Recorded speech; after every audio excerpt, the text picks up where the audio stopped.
O mga anak, sasama ba kayo sa akin? Bakit po, inay? Saan po kayo pupunta? Oo nga po, malapit ng gumabi oh. Baka kumapano pa kayo sa daan eh. Ay nako, pabayaan niyo ako. Tumutulong lang naman ako sa ating kapwa. Sa kabilang baryo, manganganak kasi ang anak ng isa kong kaibigan. Ang sabi nila, kung hindi mamayang gabi, tsak na bukas ng umaga raw manganganak yon. Kayo talaga, inay? Kailan po kayo titigil? Halos kada linggo may tinutulungan kayo ah. Magpahinga naman na kayo. Hayaan mo sila maghanap ng ibang kumadrona. Ika, huwag kang ganyan. Sa akin lumalapit ang tao dahil alam nilang makakatulong ako at hindi ko sila bibiguin. Kung ayaw niyong sumama ako na lang ang mag-isang pupunta doon. Sasamahan ko na po kayo, Nay. Baka kumapano pa kayo sa daan eh. Basta ako, magpapaiwan na lang ako dito sa bahay. Maaga pa ako bukas eh. Magsisimba kami magkakaibigan. Dito, samahan mo na lang dito ang kakambal mo. Wag na po. Wag na po ninyo akong alalahanin, Nay. Kaya ko naman po ang sarili ko eh. Sige na, pabayaan niyo nang sumama sa inyo si Dicto. Makakatulong siya sa inyo. Tama si Ika, Nay. Sasama na lang ako sa inyo nang may alalay kayo. O siya, sige. Kumuha ka ng sombrero mo at aalis na tayo, Dicto. Bilog naman ang buwan ngayon kaya kahit na hindi na tayo magdala ng gasera. Opo, Nay. Sandali lang at kukuha ako. Ikaw naman, Ika. Mag-iingat ka rito, ha? Ang mga bintana at pintuan, isara mo ng mabuti. Baka pasukin ka rito. Si nanay naman, kung ano-ano iniisip. Opo, gagawin ko po ang bilin ninyo. Napangiti na lang si Aling Chita sa kanyang anak na babae. Makaraan ng ilang sandali, lumapit na sa kanya si Dicto. Kaya nagkayayaan na silang umalis para makapunta sa kabilang baryo. Nasa kalagitnaan na sila ng kanilang paglalakad na makaramdam ng kakaibang kaba si Aling Chita. Dicto, ihanda mo sarili mo. Hindi maganda ang pakiramdam ko. Parang may nakaabang sa atin. Ano pong ibig niyo sabihin, Nay? Hindi ko pwedeng sabihin sa'yo. Araw ng Biyernes ngayon. Aswang po ba yung tinutukoy niyo? Hinaan mo lang ang boses mo. Malakas ang pandinig nila ngayong araw. Baka marinig nila tayo at baka sumunod sila sa atin. Sige po, Nay. Hindi ko na po babanggitin ng katagang yan. Mas mabuti pa nga. Tayo na. Bilisan na natin ang ating paglalakad para makarating agad tayo sa kabilang baryo. Pagdating nila sa kabilang nayon, nagkataon na pumutok na ang panubigan ng buntis na sadya nila roon. Dahil doon, agad na umalalay si Aling Chita. Nasa kalagitnaan ng kanyang pagpapaere sa buntis ang komadrona nang bigla silang makarinig ng maraming paghuni ng tiktik. Nataranta naman ng mga magulang at asawa ng buntis dahil sa nangyari. Mas maigi siguro kung gumawa kayo ng siga sa labas. Kung may kamangyan at asin kayo, magsunog na rin kayo. Hindi tatagal ang mga aswang sa amoy niyan. Bilisan nyo, bago pa sila maging mas agresibo. Tutulong na rin po ako, Nay. Sige, Dicto. Mag-iingat na kayo, ha? Opo. Tayo na po. Kailangan hindi makalapit ang mga aswang na yan dito.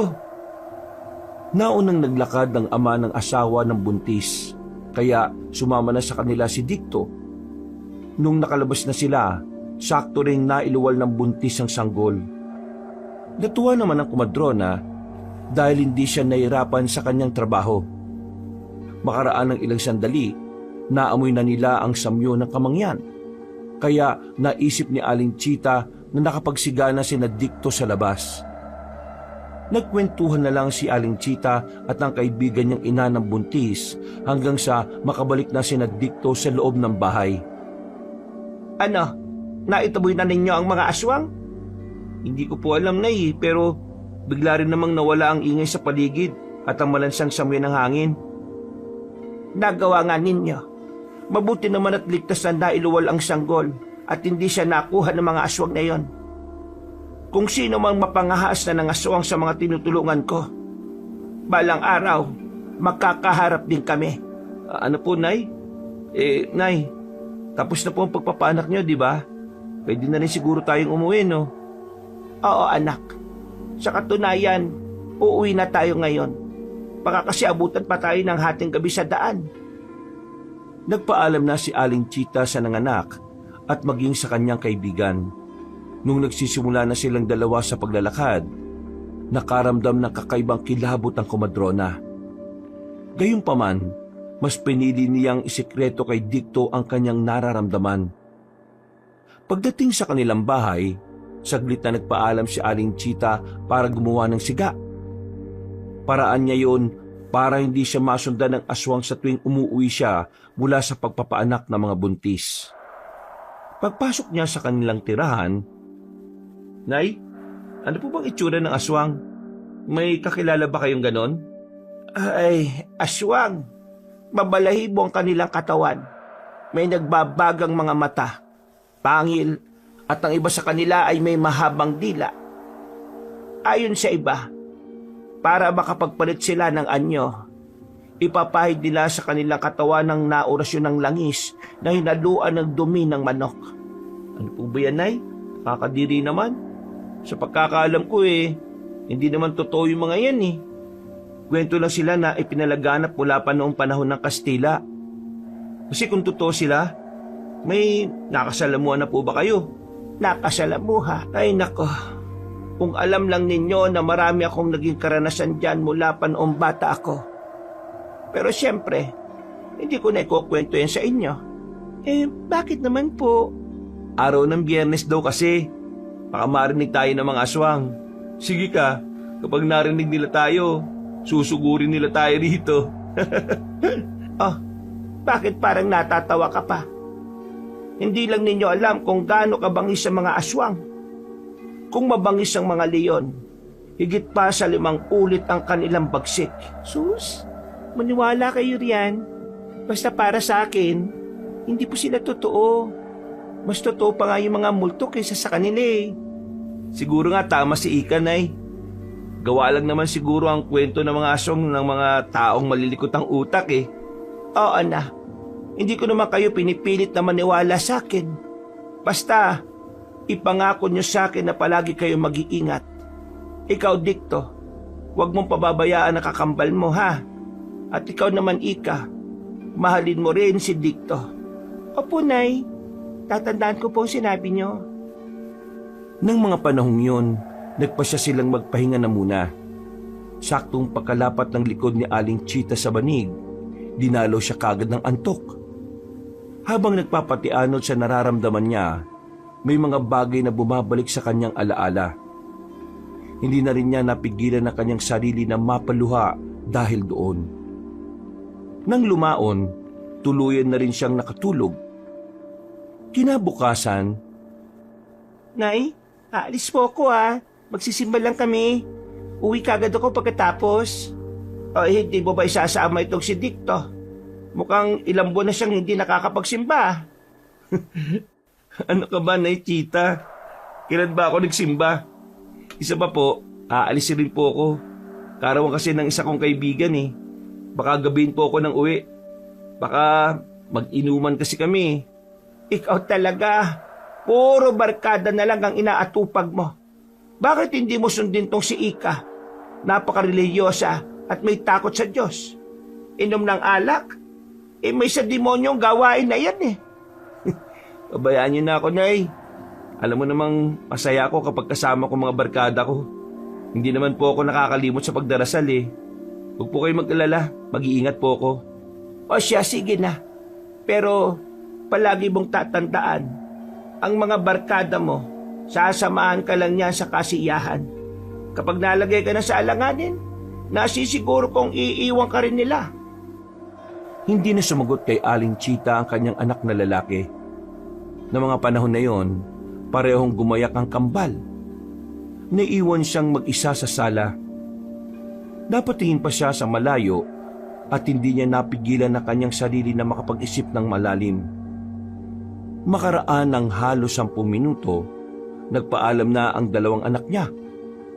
Minabuti na lang niyang abalahin ang kanyang sarili sa mga gawaing bahay hanggang sa tuluyan ng dumilim. Kadalasang ganoon ang sitwasyon nilang tatlo. Hindi naman hinihigpitan ng komadrona ang kambal. dahil alam niya ang epekto ng pagiging mahigpit ng mga magulang sa anak.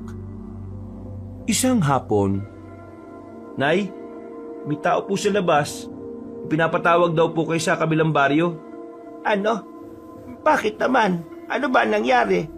Ay teka, baka may manganganak doon at kailangan ng tulong ko. Eto na naman tayo. Makailang beses ko na pong sinasabi sa inyo na tigilan na niyo yan eh. Baka sa susunod mapahamak na po kayo dahil dyan sa ginagawa ninyo. Ay pabayaan mo na ako, Ika. Masaya naman ako sa ginagawa ko. Nakakatulong ako. At nasisigurado ko pang ligtas ang sanggol na nailuluwal ng mga buntis dito sa atin. Tama naman si Inay Ike. Pabayaan na natin siya. Di nga niya tayo sinisita sa mga gawain natin eh. Ay sandali, titingnan ko kung sino yan at nang malaman ko rin kung tama ang aking kutob. Nagmadaling bumaba si Aling Chita sa kanilang bahay. Nang nasa labas na siya, nalaman niyang tama ang kanyang hinala. Niyaya niya si Dicto na sumama muna sa kanya sa kabilang baryo. Dahil medyo may kalayuan ng nasabing baryo, medyo natagalan sila sa kanilang paglalakad. Nag-aagaw na ang liwanag at dilim sa paligid nang makarating sila sa bahay ng mga anak. Nagkataon din na sumasakit na ang tiyan ng buntis. Kaya inalalayan niya ito at ipinaluwanag ang mga kailangan niyang gawin para maging ligtas ang bata. Dicto, ihanda mo na mga gagamitin. Iwan mo na rin kami dito sa loob ng silid at bawal ka rito. Sige po. Sandali po't ihanda ko lang yung plangganang may maligamgam na tubig at iba pang mga kakailanganin. Maraming salamat anak. Sige na, doon ka na muna sa labas at tatawagin na lang kita kung may kailangan ako. Nandyan din naman ang mga kasama ng buntis sa labas. Makipagkwentuhan ka na muna sa kanila, ha? Sige po, Nay. Paano po? Lalabas na po ako. Saktong pagkalabas ni Dicto, nagsimula na ring umire ang babae. Inalalayan naman siya ni Aling Chita. Pero nagtataka siya kung bakit hirap ang buntis na mailuwal ang sanggol nito. Halos mawalan na rin ng malay ang babae. Kaya kinabahan na si Aling Chita. Noon din, nagpasya siyang buksan na muna ang bintana. Nang muli siyang bumalik sa buntis, halos mapaigtad siya sa gulat nang may kumalabog ng malakas sa bubungan ng bahay. May narinig din siyang mga yabag na umiikot doon. Kaya kinutuban na siya ng hindi maganda. Anak, pwede bang alamin niyo muna kung anong meron sa labas? Nahihirapan ang buntis na mailuwal ang sanggol eh. Baka dahil yan sa kung anumang nilalang na nakapaligid sa bahay. Sige po, Nay. Titingnan po muna namin kung anong meron. Ay, isa pa pala. Tingnan na rin ninyo ang bubungan. Baka may nakasampang kung anong nilalang dyan. Sige po, Nay. Gagawin po namin. Narinig na mga yabag ng paa si Aling Chita. Kaya napagtanto niyang lumabas na si Dicto at ang iba pang kasama ng buntis sa bahay. Makaraan ng ilang sandali, may narinig siyang pag-uusap sa labas. Minabuti na lang ng kumadrona na isang tabi yun at ituon na lang sa buntis ang kanyang atensyon. Dahil nahihirapan pa rin ang buntis sa panganganak, nagpasya si Aling Chita na ilabas ang isa sa kanyang mga lihim na gamit. Ang butya ng langka. Ipinasubo niya yon sa babae at makaraan lang ang ilang sandali, napansin niyang unti-unti nang lumalabas ang ulo ng bata. Kalaunan, naipanganak ng ligtas ng buntis ang kanyang sanggol. Napayak pa yon at labis na nagpasalamat kay Aling Chita dahil sa naging tulong nito. Ibinalik na rin ng babae ang mutya ng langka sa komadrona. Ano, Dicto? May nakita ba kayong aswang sa paligid? Wala naman po eh. Pero may mga ingay kaming narinig. Ibig sabihin, nandito pa sila. Hindi sila umaalis. Ang sanggol. Baka kung anong mangyari sa sanggol. Inay, ano kayang gumagawa nun? Bakit parang nalintikan na? Aswang yan! Sige, tingnan niyo ulit sa labas. Nanganganib ang bagong luwal na sanggol. Sige po, itatabi namin ang aswang na nakapwesto dyan sa ibabaw ng bubong. Mag-iingat kayo, Dicto. Huwag kang hihiwalay sa mga kasama mo. Opo, Nay. Nagmadaling umalis si Dicto at ang mga kasama ng babae sa bahay. Noon din, Nilapitan ni Aling Chita ang bagong panganak at ang sanggol nito. Saktong pagkalapit niya, nagulat siya at napasigaw ng biglang natuklap ang bubong ng bahay na gawa sa yero. Napatingala siya roon at mas kinabahan siya nang makita ang mukha ng nilalang na nakangisi habang naglalaway. Dahil hinanghina pa ang babae, napayak na nang siya at nang makaawa kay Aling Chita na protektahan ng sanggol. Pumasok na rin sa kwartong ina ng bagong panganak at inalalayan niya ang komadrona. Pagkakuha ni Aling Chita sa sanggol, ibinigay niya ito sa ina ng babae. Saktong pagkuha ng ginang sa kanyang apo, biglang may humampas sa kanilang malakas na puwersa. Nabuwal ang komadrona at ang ale. Napanganga na lang si Aling Chita nang makita niyang lumutang sa ere ang sanggol habang sinisikap ng aswang na abutin ito. Agad namang napabangon ang komadrona at kinuha ang sanggol na walang humpay sa pag-iyak. Nang makabangon na ang nanay ng babae, ipinakarga niya rito ang sanggol. Dahil napansin niyang nawala ng malay ang bagong panganak. Inay, may mga aswang na nakapaligid sa bahay na to. Delikado ang sanggol. Tama kayo. May nilalang din na nasa bubong. Walang iyayan ah. Protektahan natin ang sanggol, anak. Baka magtugumpay ang aswang na makuha siya. Sige po. Sandali lang at kukuha lang ako ng itak. Susubukan kong abutin ang mga aswang na yan. Akala niya siguro matatakot tayo sa kanya. Nagkakamali siya. Mag-iingat ka dito. Baka kung ano ang gawin sa iyo ng nilalang na yan. Ako pong bahala, Nay. Hindi ko papayagan ng aswang na yan na maisan ako. Nang makakuha na ng itak si Dicto, umakyat siya sa bangko roon. Pagkakita niyang nakasilip sa kanila ang aswang, walang pagdadalawang isip niya itong tinaga. Napaangil ang nilalang at sinubukan pa niyang dakmain si Dicto. Agad namang umilag ang anak ni Aling Chita at muli niyang tinaga ang aswang. Dahil nakatapat ang mukha ng nilalang sa malaking siwang sa bubong, tinamaan siya ng itak. Napaungol ang aswang dahil sa malaking sugat na kanyang natamo. Noon din, nagmandali itong lumundag paalis. Ay, salamat naman at wala nang aswang na nasa ibabaw. Ligtas na ang sanggol. Siguradong matatakot na yon. Sana nga, Nay. Pero teka, babalik ako sa labas at aalamin ko kung anong sitwasyon doon. Nung wala ng anak na lalaki ni Aling Chita, ibinaling niya ang kanyang pansin sa ina ng babae na siyang may karga ng bata. Napasigaw na lang siya ng malakas nang makita niyang anyo ng aling kasama nila roon. Buwaghag ang buhok, nagbabaga mga mata at naglalaway. Aagawin pa sana ni Aling Chita ang sanggol mula sa kanya, pero bigla siyang lumundag at tinangay niya ang sanggol. Napasigaw ng malakas ang komadrona at nagulantang siya nang pumasok sa loob ng silid ang ina ng babaeng kapapanganak lamang. Kasunod niya si Dicto na humahangos din papasok sa silid. Agad naman sinabi ni Aling Chita ang nangyari, kaya naggalit ng sobrang ina ng kapapanganak pa lang na babae. Tinawag niya ang iba nilang anak na nasa labas ng kanilang bahay at sinabihang tugisin ng aswang. Nataranta ang mga kalalakihan doon at nagkanya-kanya sila ng pagtugi sa aswang. Dahil sa nangyari, pinagalitan ng ali ang komadrona at sinabing naging pabaya ito. Wala akong kasalanan. Hindi ko naman alam na aswang na pala ang binigyan ko ng sanggol. Kamukha mo eh. Natarantad na rin ako dahil may mga aswang na sa paligid at nakatuon ang aming pansin sa aswang na nasa bubungan. Tama ng paliwanag, Nay. Saksi po ko na totoong sinasabi ninyo. Kung sisisihin ka nila pagkatapos ng pagtulong mo sa kanila, wala na tayong magagawa riyan. Mas mainam pa siguro kung umuwi na lang tayo. Kung alam ko lang na ito ang mangyayari, hindi na sana ako pumunta rito. Tayo na, Nay. Baka kung ano pang gawin nila sa atin dito. Walang utang na loob. Ginawa na rin naman natin ang parte natin dito eh. Gusto ko pa sanang tumulong para mabawi yung sanggol pero wag na lang. Tayo na. Mas maigi pa ngang umalis na tayo rito. Siguro ito na rin ang huling beses na magpapaanak ako. Nagmadaling umalis ang mag-ina sa bahay ng kapapanganak pa lang na babae. Kahit na nagmumura sa kanila ang mga tao roon, hindi na lamang nila pinatulan ang mga ito. Habang naglalakad pa uwi, hindi ko naman alam na aswang na yung kasama ko sa loob ng kwarto eh. Hindi naman nagsabi sa akin ng babae na may kakaiba sa kanyang ina. Kaya pala ibang pakiramdam ko nang pumasok siya. Pabayaan na po ninyo. Kung tutulong man tayo ron, sigurado na tayo pa rin ang masisisi. Bahala na sila kung mahanap nila yung sanggol o hindi. Basta tumulong na ako sa pagtaboy sa mga aswang na yun.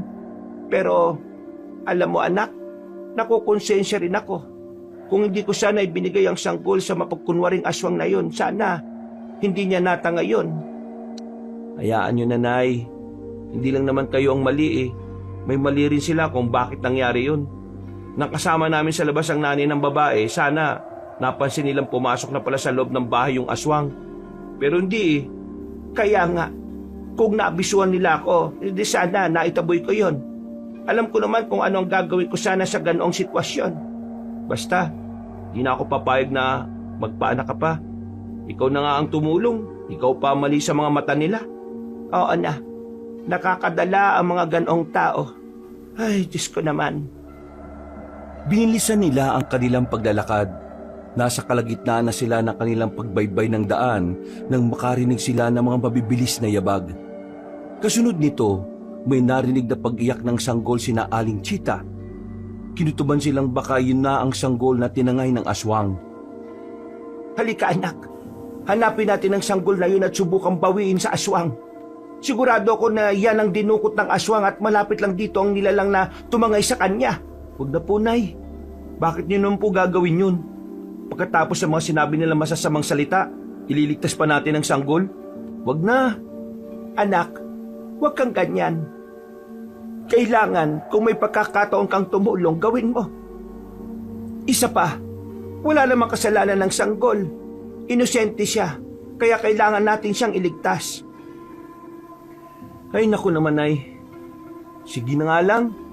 Alamin po natin kung saan nagmumula yung iyak ng sanggol na yan. Salamat anak. Tayo na. Baka sakaling matagpuan natin ang sanggol at nang mailigtas natin siya.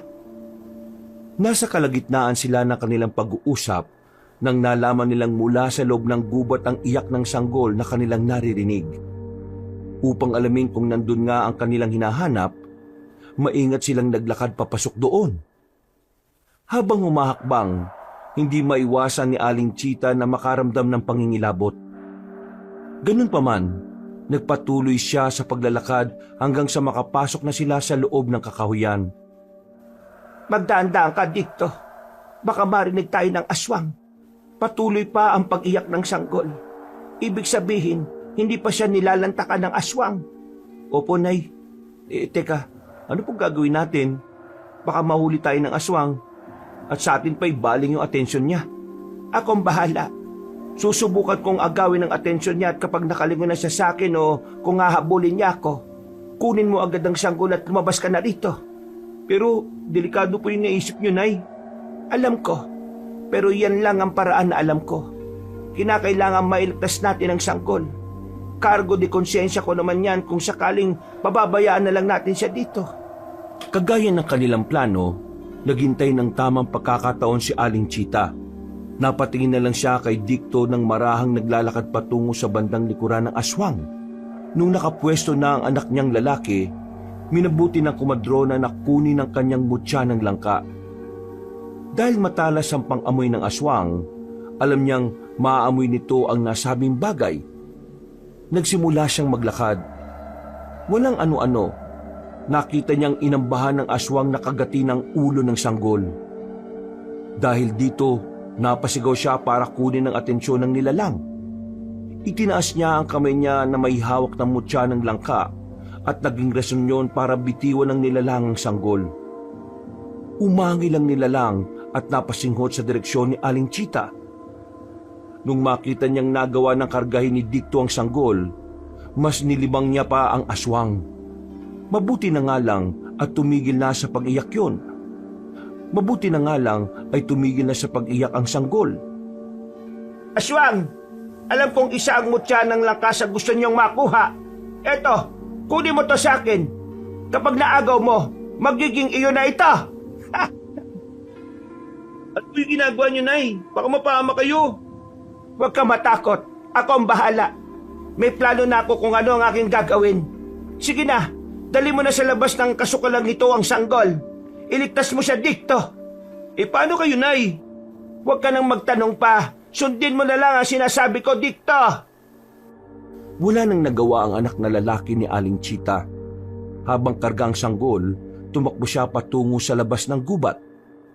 Nang mapansin ng kumadrona na gusto ng aswang na habulin si Dicto, agad siyang dumampot ng maliit na bato.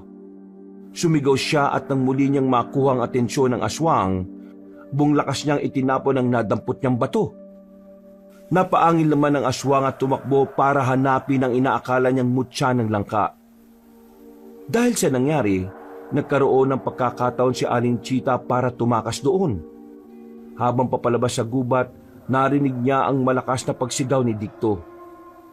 Kinutuban siya ng hindi maganda, kaya tinungo niya ang direksyon ng kanyang anak. Nang makakapit siya kay Dicto, Anak, ano ang nangyari sa iyo? Bakit duguan ka? Nasaan na ang sanggol?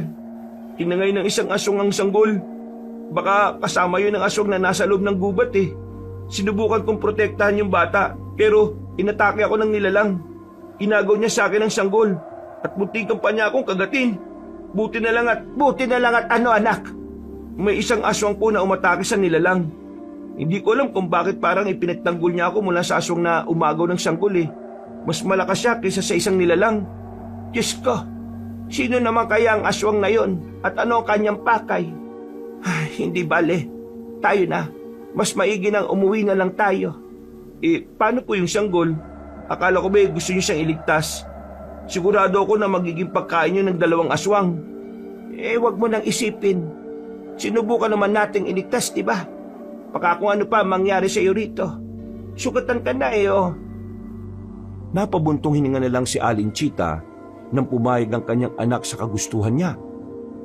Dahil may mga pagkaluskos at angel silang narinig na papalapit sa kanilang pwesto, minabuti nilang bilisan na lamang ang kanilang paglalakad. Anak, mukhang delikado na tayo sa baryong ito. Kailangan nating umalis. Nasisiguro kong babalikan tayo ng mga aswang. Paano naman po ninyo nalaman, Nay? Wala naman tayong ginawang masama sa kanila. Sila pa nga may nagawa ng hindi mabuti sa atin eh. Basta, magtiwala ka sa akin, Kutob. Alam ko lang na mapapahama kayo ng kakambal mo. Pupunta tayo sa malayong baryo para hindi tayo masundan ng mga aswang. Kung yan ang gusto nyo, Nay, sige po. Ikaw na lang ang bahala magpaliwanag kay Ika patungkol dyan. Oo naman. Baka kasi kung ikaw pa magsasabi sa kanya baka magbangayan pa kayong dalawa. Dahil nawili sila sa kanilang pagkukwentuhan, hindi agad nila namalayang malapit na pala sila sa kanilang bahay. Minabuti nilang mas bilisan ang kanilang paglalakad at hanggang sa makarating sila sa tapat ng pintuan, mauna sanang papasok si Aling Chita. Pero may narinig siyang pagaspas ng pakpak. Napakunot siya at napatingala para alamin kung anong meron. Pero wala naman siyang nakita. Mukhang nasundan na yata tayo ng aswang nang hindi natin namamalayan na. Sige na, mauna ka nang pumasok dito. Ihanda mo na rin ang ating mga damit at aalis tayo rito. Opo, Nay. Pero kayo, hindi pa ba kayo papasok sa bahay natin? Mamaya na, may titingnan lang ako. Kung aswang man yan, kailangan ko siyang maitaboy. Baka kasi makasunod pa sa atin yan patungo sa baryong lilipatan natin. Sige po. Sasabihan ko na rin po si Ika na maganda na rin siya. Pagpasok ng kanyang anak, nilibot ni Aling Chita ang kanilang bakuran. Inalam niya kung may aswang sa paligid, pero wala naman siyang nakita. Dahil dito, nagpasya na rin siyang pumasok sa kanilang bahay at maganda na rin ang mga dadalhin nilang damit. Dahil hindi pa nagagamot ni Dicto ang mga sugat niya, minabuti na ng kumadrona na siya na mismo ang gumamot noon. Mga anak, ang totoo niyan, hindi ko alam kung saan talaga tayo pupunta. Bakit naman po tayo aalis, Nay? Dito na kami lumaki sa baryong to. At kung lilipat pa tayo, siguradong mahihirapan kami ni Dicto. Pabayaan mo na, Ika. Kaligtasan natin ang iniisip ni Nanay. Kung alam mo lang kung anong nangyari at kung sumama ka lang sa amin kanina, baka naihi ka na sa sobrang takot. Tingnan mo ko, maraming natamong sugat oh. Bakit? Ano ba nangyari? Ikaw kasi kung saan-saan ka nagsusuot eh. Hindi na namin ikukwento sa'yo. Alam naman namin hindi ka maniniwala eh. Asya, nadala na ninyo ba yung mga damit na susuotin ninyo? Aalis na tayo ngayon. Kailangang walang makakita sa atin na aalis tayo dito. Dahil maliwanag naman ang buwan ng gabing yon, hindi sila nahirapan sa paglalakbay. May pangontra at panlaban din sila ng aswang na posibleng umatake sa kanila. Nasa kalagitnaan na sila ng kanilang paglalakad nang mapansin ni Aling Chita na may malaking anino na nakasunod sa kanila. Maging alerto kayo, mga anak. Mukhang may nakasunod sa atin. Sigurado ko na nabigo kong itaboy yan. Tingnan nyo sa ibabaw. Parang meron nga po, Nay. Siguradong aswang yan. Ika, dumikit ka kay nanay. Magpapahuli na lang ako sa inyo sa paglalakad para makapag-antabay na rin. Ikaw ang bahala, Dikto. Basta, huwag niyong iwawala ang atensyon niyo sa nilalang na yan at sa ating dinaraanan. Opo, Nay. Ako na pong bahala. Nay, natatakot po ako. Baka kung anong gawin sa atin ng nilalang na yan. Tama kayo. Totoo nga ang aswang. Anong kailangan nating gawin? Kumalma ka lang. Kapag natakot ka, mas lalo pang magkaka-interes sa iyo ang aswang na yan. Bilisan na lang natin ang ating paglalakad. At ipagdasal ninyong huwag tayong atakihin yan. Parehong napatango ang kambal dahil sa sinabi ni Aling Chita. Nang makalis na sila sa kanilang baryo, sa hindi nila malamang rason, umalis ng kusa ang aswang. Nabunutan ng tinik sa lalamunan ng komadrona. At sinabi niya sa kanyang mga anak na mas bilisan nila ang kanilang paglalakad. Nay, napapagod na po ako. Pwede bang magpahinga muna tayo? Parang sasabog na kasi yung dibdib ko eh. Siya, sige. Basta sandali lang ah. May aakitin pa tayong 2 burol bago tayo makarating sa kabilang baryo. Magpahinga na muna tayo sa lilim ng puno. Wala na po bang mas maikling daan, Nay? Napapagod na rin kasi ako eh. Wala na. Kung iikot tayo, baka mahuli pa tayo ng mga aswang. Bakit po ba tumatakas tayo sa kanila? Wala naman tayong kasalanan ha. Ano ba talaga ang rason? Oo nga naman, Nay. Bakit ba parang tayo pa yung dapat na matakot sa kanila? Hindi lang ninyo alam kung ano ang naging karanasan ko sa mga aswang na yan. Hindi ko alam kung bakit umaaligid sila sa atin. Malakas ang kutob ko na ang aswang na nagmamatsyag sa atin ay konektado sa aswang na pumatay sa lolo't lola ninyo. Ho? Ibig sabihin, pinatay po ng mga aswang sina lolo at lola? Kung ganun, dapat pala tayong gumanti sa kanila. Yung mga demonyo pala sila eh, mga walang awa. Mga anak, hindi sa lahat ng pagkakataon kailangan niyong gumanti. Umiwas na lang tayo sa gulo. Tandaan niyo, hindi karuwagan ang pagpili sa katahimikan. Pagkatapos nilang magpahinga, nagpasya sila na muling maglakad. Habang binabaybay ni na Aling Chita ang daan paakyat sa burol, nakiramdam siya sa paligid. Nang matapos nilang akyatin ang unang burol, parehong nagreklamo sina Dikto at Ika na nauuhaw na sila. Dahil nagmamadali silang tatlo, hindi na sila nakapagdala ng tubig nilang maiinom. Ayun, merong kubo ron oh. Ano kaya kung tingnan natin kung may tubig na maiinom dyan? Oo nga po, Nay. Baka pwede tayo makainom dyan. Ay nako, magpatuloy na lang tayo sa paglalakad natin. Baka mamaya pagalitan pa tayo ng nakatira dyan. Ang mas malala pa, baka aswang ang nandyan at ikapahamak pa natin. Pero Nay, nauuhaw na po ko eh. Parang wala na akong lakas dahil sa panunuyo ng lalamunan ko. Ako rin po, Nay. Halika na dito. Tingnan natin kung may tubig dyan.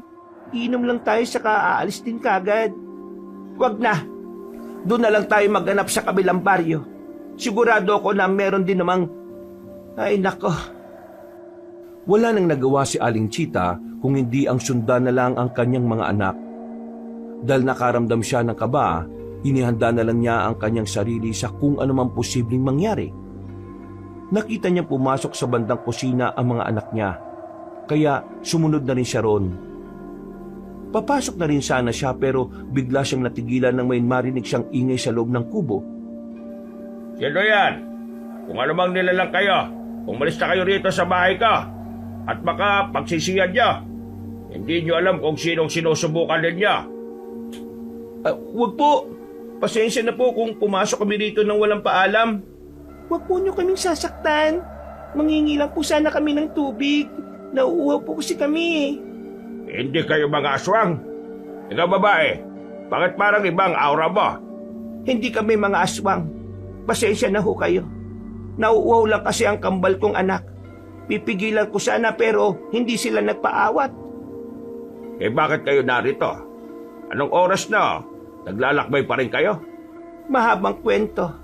Patawad ho kung nagmukhang magnanakaw ng tubig ang aking mga anak. Ay walang problema. Nauuhaw pa ba kayo? Sandali at kukuha pa ako ng tubig. Kaunti lang kasi ang natitirang tubig sa banga eh.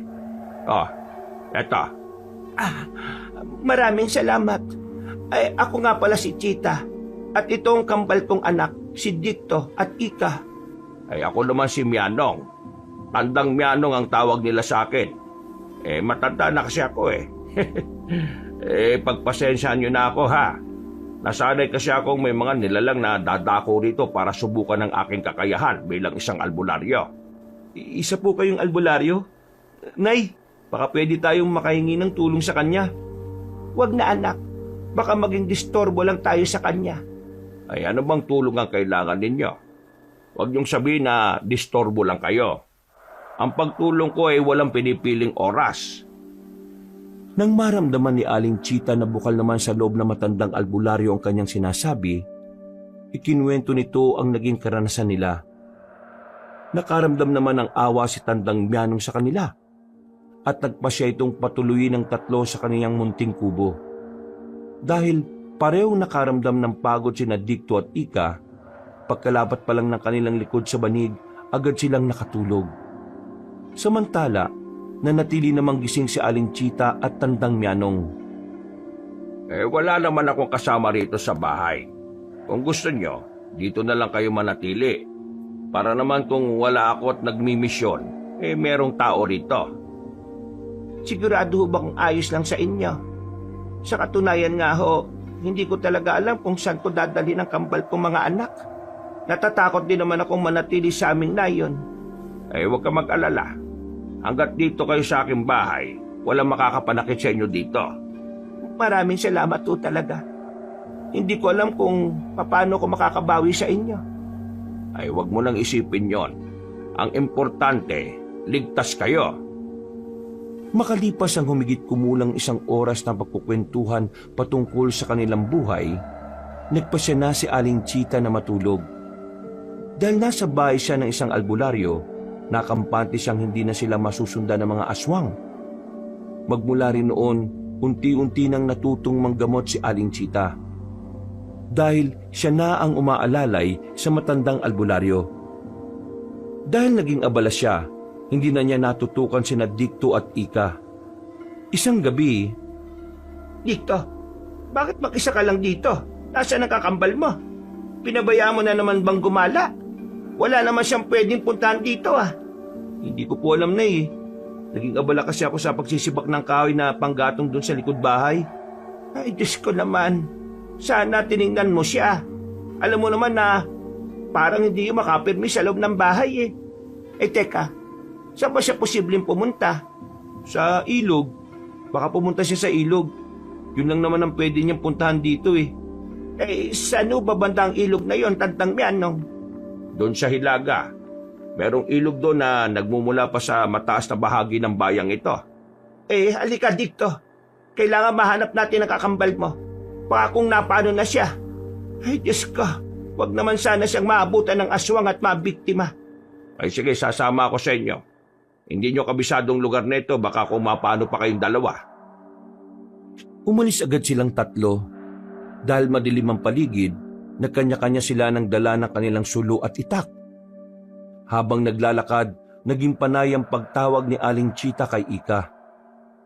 Umaasa siyang maririnig siya ng kanyang anak. Dahil walang sumasagot, napagpasyahan nilang dumiretso na sa ilog.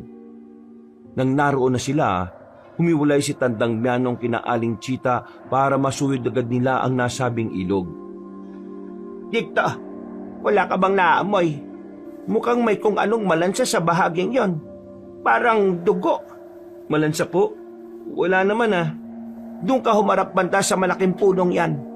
Parang dyan ang gagaling ang malansang amoy. Ay teka, may narinig akong ingay ng paghabhab. Baka may mabangis na hayop dyan. Mas maigi pang umalis na tayo. Mabangis na hayop? Teka, susubukan ko pong tingnan, inay. Huwag niyo po akong iiwan, ha? Wag na, Dikto. Baka kumapano ka pa. Tayo na. Dumiretso tayo sa banda roon. Malakas ang kutob kung malapit lang dito ang kakambal mo. Ako rin o, inay. Malakas ang kabog ng dibdib ko. Hindi ba sabi nga nila, konektado ang magkakambal? Sandali lang po. Titingnan ko muna kung anong nandyan sa likod ng puno. Pagkatapos umalis na tayo. Mag-iingat ka, Dikto. Ihanda mo na lang ang iyong itak at nang may panlabang ka kung sakali. Nang naglalakad na si Dikto, sumunod na lang si Aling Chita sa kanya. Habang papalapit doon, lumakas ang kabog ng dibdib ng kumadrona dahil sa takot. Nang nasa tapat na sila ng puno, walang pagdadalawang isip nilang sinilip kung ano ang naroon. Ika, Diyos ko, ano nangyari sa'yo? Bakit duguan ka't kanya ng ayos mo? Sinong may gawa niyan sa'yo? Teka, wala ka namang sugat Bakit puro dugo ang kamay at ang mukha mo? Inay, tingnan yung hayop na nasa tabi ni Ika. Wakwakan tiyan at may kagat sa leeg. Kagaya niya, naliligo rin ng dugo. Por Diyos, por Santo, Dikto, tulungan mo ako. Parang wala pa sa sarili ang kapatid mo. Sigurado ko na munti ka nang mabiktima ng aswang si Ika. Subukan po nating linisan yung katawan niya. Baka kapag mabasa siya, babalik din siya sa sarili niya. Maganda yung naisip mo. Sige, gawin natin yan. Tayo na. Pinagtulungan nilang buhatin si Ika patungo sa ilog. Bago pa man nila mabasa ang katawan ni Ika, dumating na si Tandang Mianong. Napalingon naman sa albularyo si Aling Chita.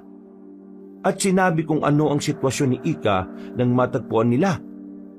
Nilinisan nila ang katawan niya at sakto rin bumalik siya sa kanyang sarili. Ika, ano man nangyari? Bakit natagpuan ka naming duguan at wala sa sarili? At may dugo ang hayop sa tabi mo. Huwag mong sabihin na naging isa ka ng aswang. Hindi ko po alam kung ano ang nangyari.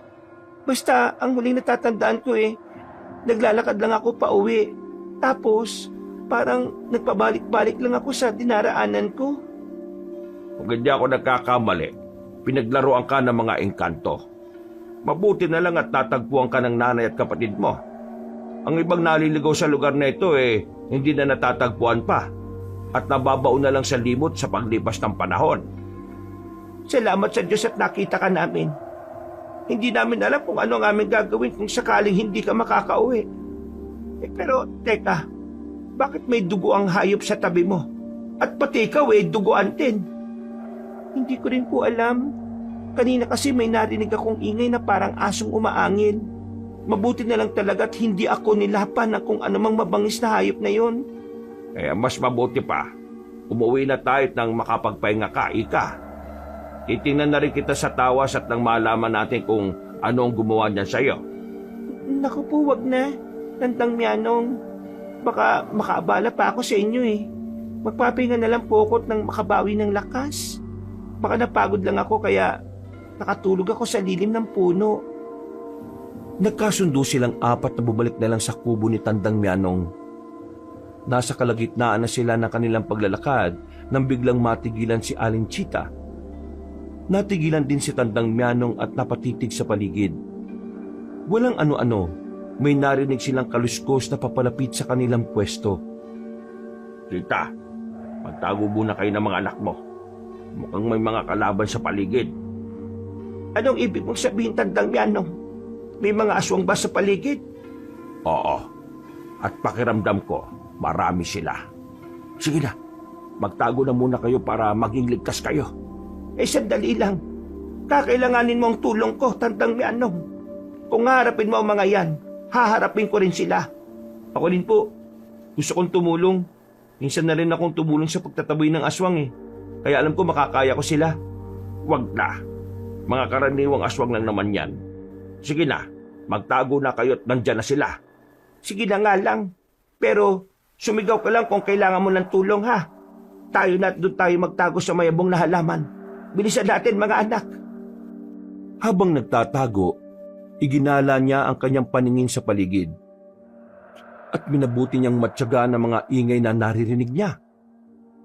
Tiningnan niya rin ang bahagi kung saan naroon si Tandang Mianong at namulagat ang mga mata niya nang makita ang 4 na nilalang na nakapaligid sa matandang albularyo. Walang ano-ano, umatake sa matanda ang 4 at pinagtulungan nila ang matanda. Hindi naman natinag ang albularyo at nilabanan niya ng buong tapang ang mga aswang. Namanga pa si Aling Chita nang makita ang kakaibang liksi ni Tandang Mianong. Iba talaga kapag biyasa ka sa laban, no? Balang araw, magiging kagaya ko ni Tandang Mianong. Lalabanan ko mga masasamang elemento. Tumigil ka nga dyan, Dikto. Ang mas maigi pa, mag-aral ka ng mga gawaing bahay at nang hindi naman nakakaya sa matandang yan. Inay, mukhang may mga paparating. May nararamdaman ako kakaibang init eh. Malakas ang kutob ko na meron pang aswang sa paligid. O siya, sige. Dito lang kayo at lalabas ako. Tutulungan ko si Tandang Mianong. Baka mamaya kung mapano pa siya. Sama ako, Nay. Tutulong din ako para labanan ng mga aswang na yan. Wag na. Samahan mo at bantayan mo ang kapatid mo. Baka mamaya dito pa umatake ang mga aswang. Saktong pagkalabas ni Aling Chita sa kanilang pinagtataguan, nakita niyang papasugot kay Tandang Mianong iba pang mga aswang. Napalunok na lang siya ng kanyang laway nang makita niya yon. Sa halip na matakot, mas lalo pa niyang nilakasan ang kanyang loob at patakbong lumapit sa matanda. Nang nasa tabi na niya si Tandang Mianong, sumugod sa kanila ang mga aswang. Nung una, nanginig ang mga kamay ng komadrona. Pero nang may mataga siyang isang aswang, nawala ang kabang nararamdaman niya. Hindi ka na sana lumabas sa pinagtataguan mo. Mas dumami pang aswang na nandito at sigurado akong mahihirapan tayo. Umuwi na lang kayo sa kubo at doon siguradong ligtas kayong 3. Hindi kita pwedeng pabayaan lang sa pakikipaglaban sa mga nilalang na ito. Baka kung malagay kayo sa alanganin kung mag-isa lang kayong haharapin sila. Kung ganon, sige. Nandito ka na rin naman Basta, huwag kang aalis sa tabi ko, ha? Oo, Tandang Mianong. Poprotektahan ko ang bandang likuran ninyo. Mag-iingat ka, Chita. Mabibilis kong kumilos sa mga aswang na ito. Huwag kayo mag-alala, Tandang Mianong. Alam ko ang mga galaw ng mga aswang na yan. May mga nakaharap na rin ako dati nung baguhang kumadrona pa lang ako.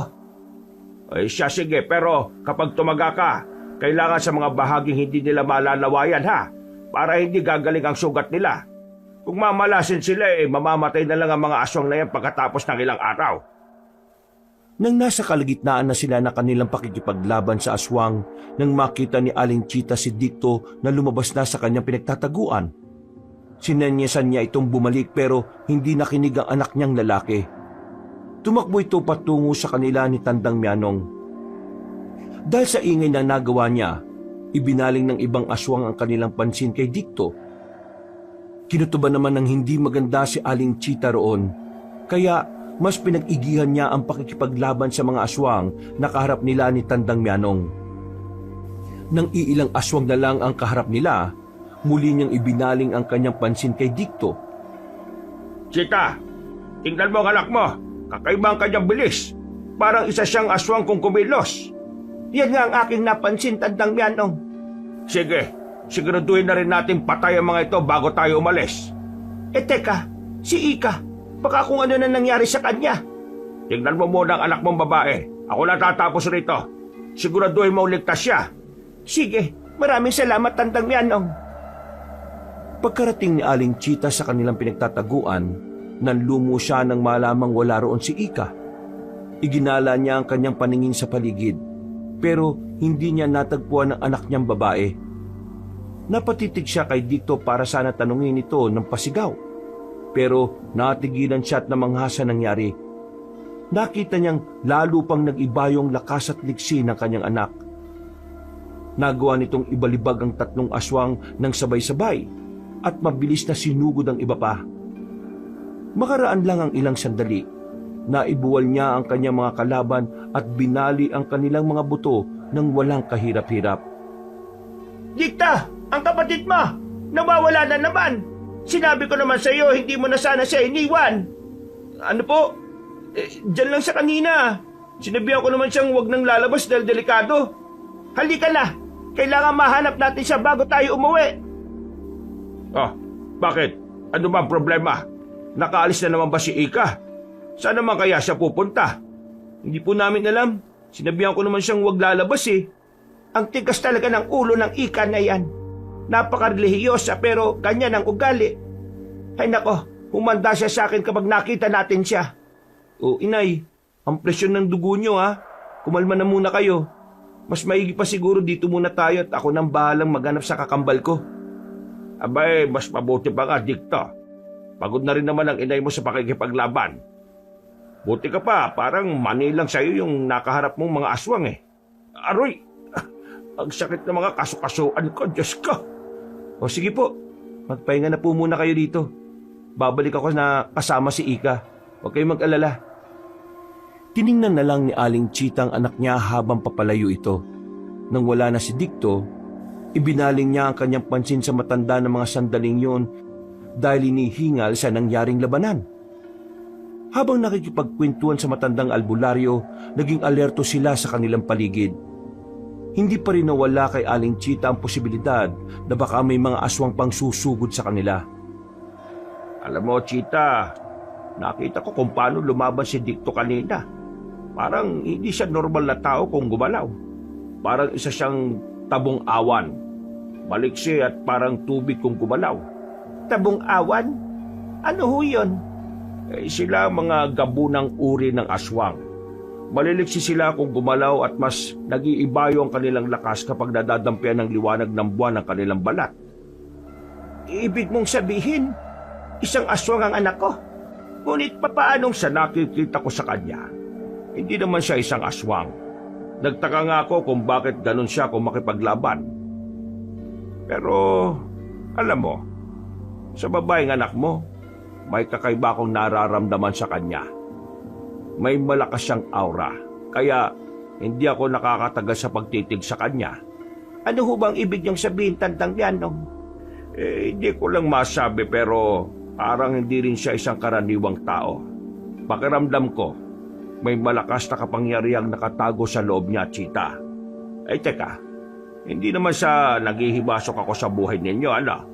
Nasaan ba ang kanilang ama? Panandali ang natigilan si Aling Chita.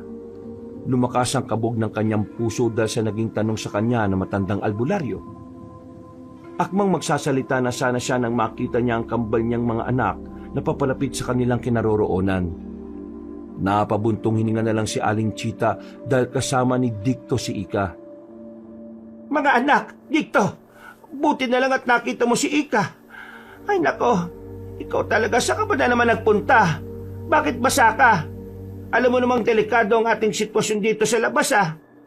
Tayo na. Sa kubo na lang natin ipagpatuloy ang usapan natin. Baka mamaya may aswang palang nakaabang sa atin bigla na lang subugod. Tama si Tandang Mianong. Mas mabuti pa nga pong umuwi na muna tayo. Diba ang pakiramdam ko ngayong gabi? Ay tayo na. Ikaw Ika, ayos ka lang ba? Ay nako Diyos ko, ano ba nangyayari sa iyo? Saan ka ba nanggaling? Sa ilog po. Hindi ko alam kung anong nararamdaman ko pero sobrang init ng buong katawan ko. Natagpuan ko po siyang nagbababad sa ilog at parang wala pa rin siya sa kanyang sarili. Sige lang. Susubukan ko siyang tawasin kapag nakarating na tayo sa bahay. Kailangang malunasan natin kung ano man yung karamdaman niya. Umuwi silang apat sa kubo ng matandang albularyo. Pagdating nila roon, inihanda agad ni Aling Chita ang mga gagamitin na Tandang Mianong sa pagtatawas. Hanggang sa mga panahong yon, wala pa rin sa sarili niya si Ika. Nakatulog na lang ito habang nakaupo't naghihintay sa resulta ng tawas. Aba, kakaiba ito ah. Sa tanang buhay ko bilang albularyo, ngayon lang ako nakaranas ng ganito. Tingnan mo yung tinunaw na kandila. Walang kahit na anong bakas o palatandaan.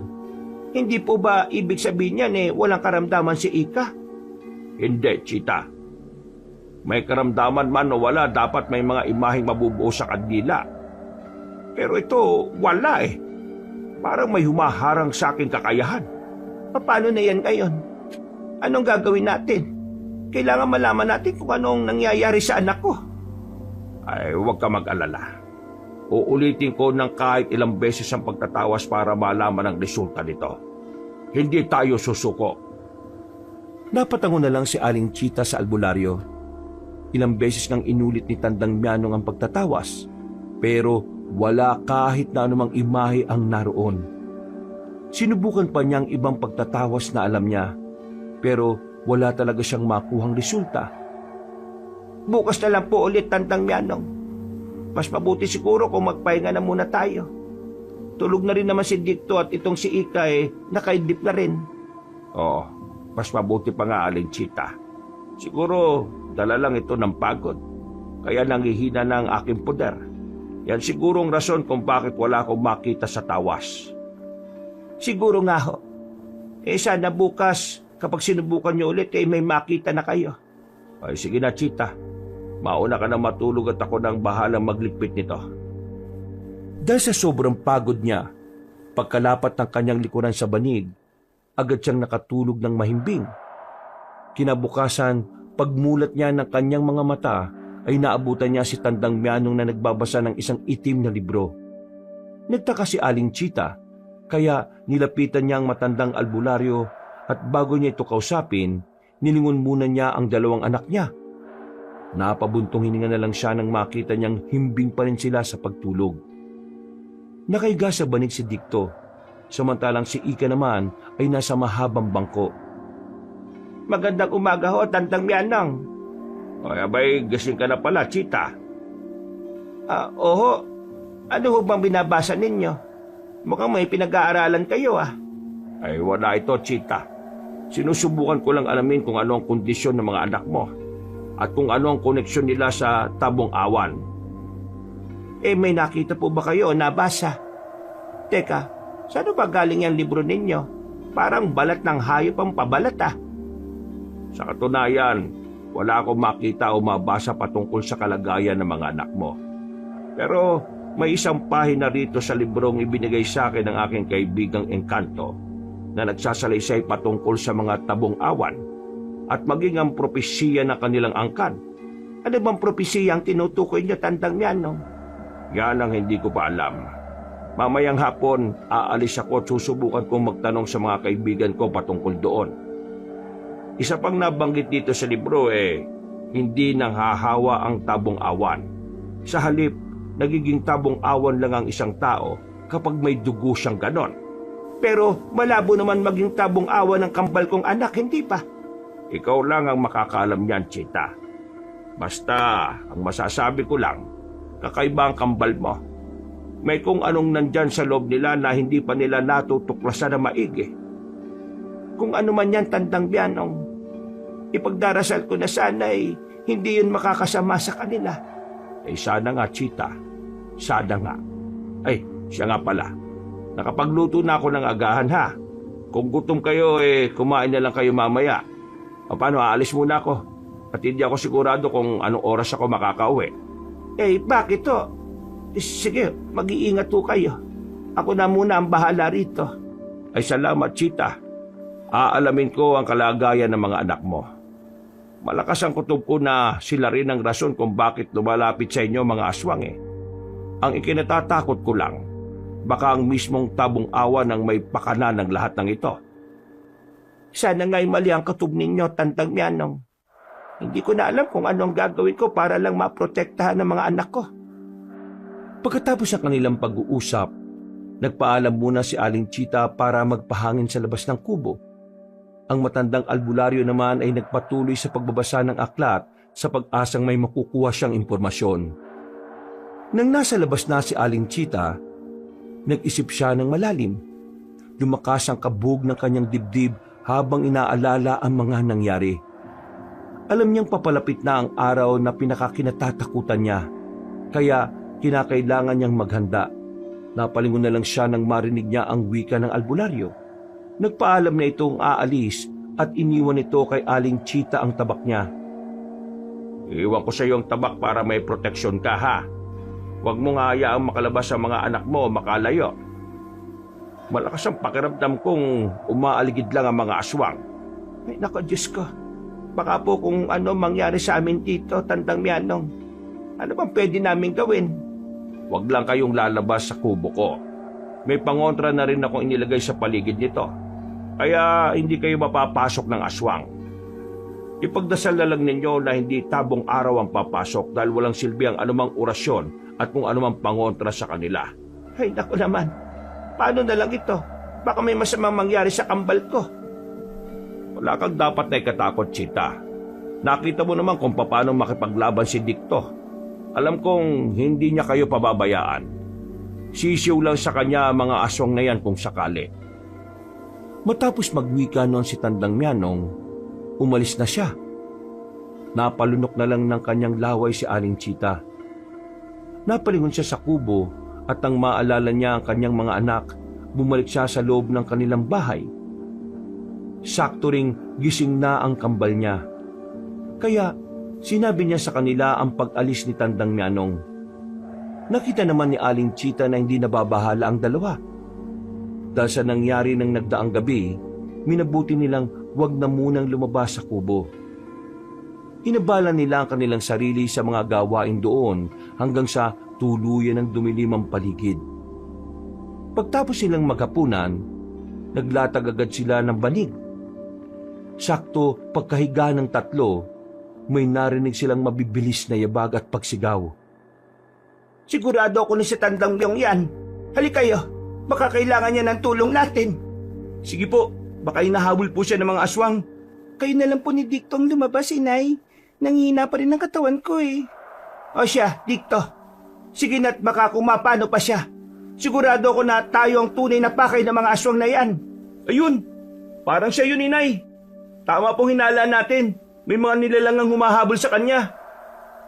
Dahil may mga nilalang nakasunod si Tandang Mianong, hinugot na ni Aling Chita ang kanyang tabak. Mabilis silang tumakbo para sa lubungin na matanda. Habang papalapit sila roon, napansin niyang duguan ng albularyo at merong napakaraming sugat.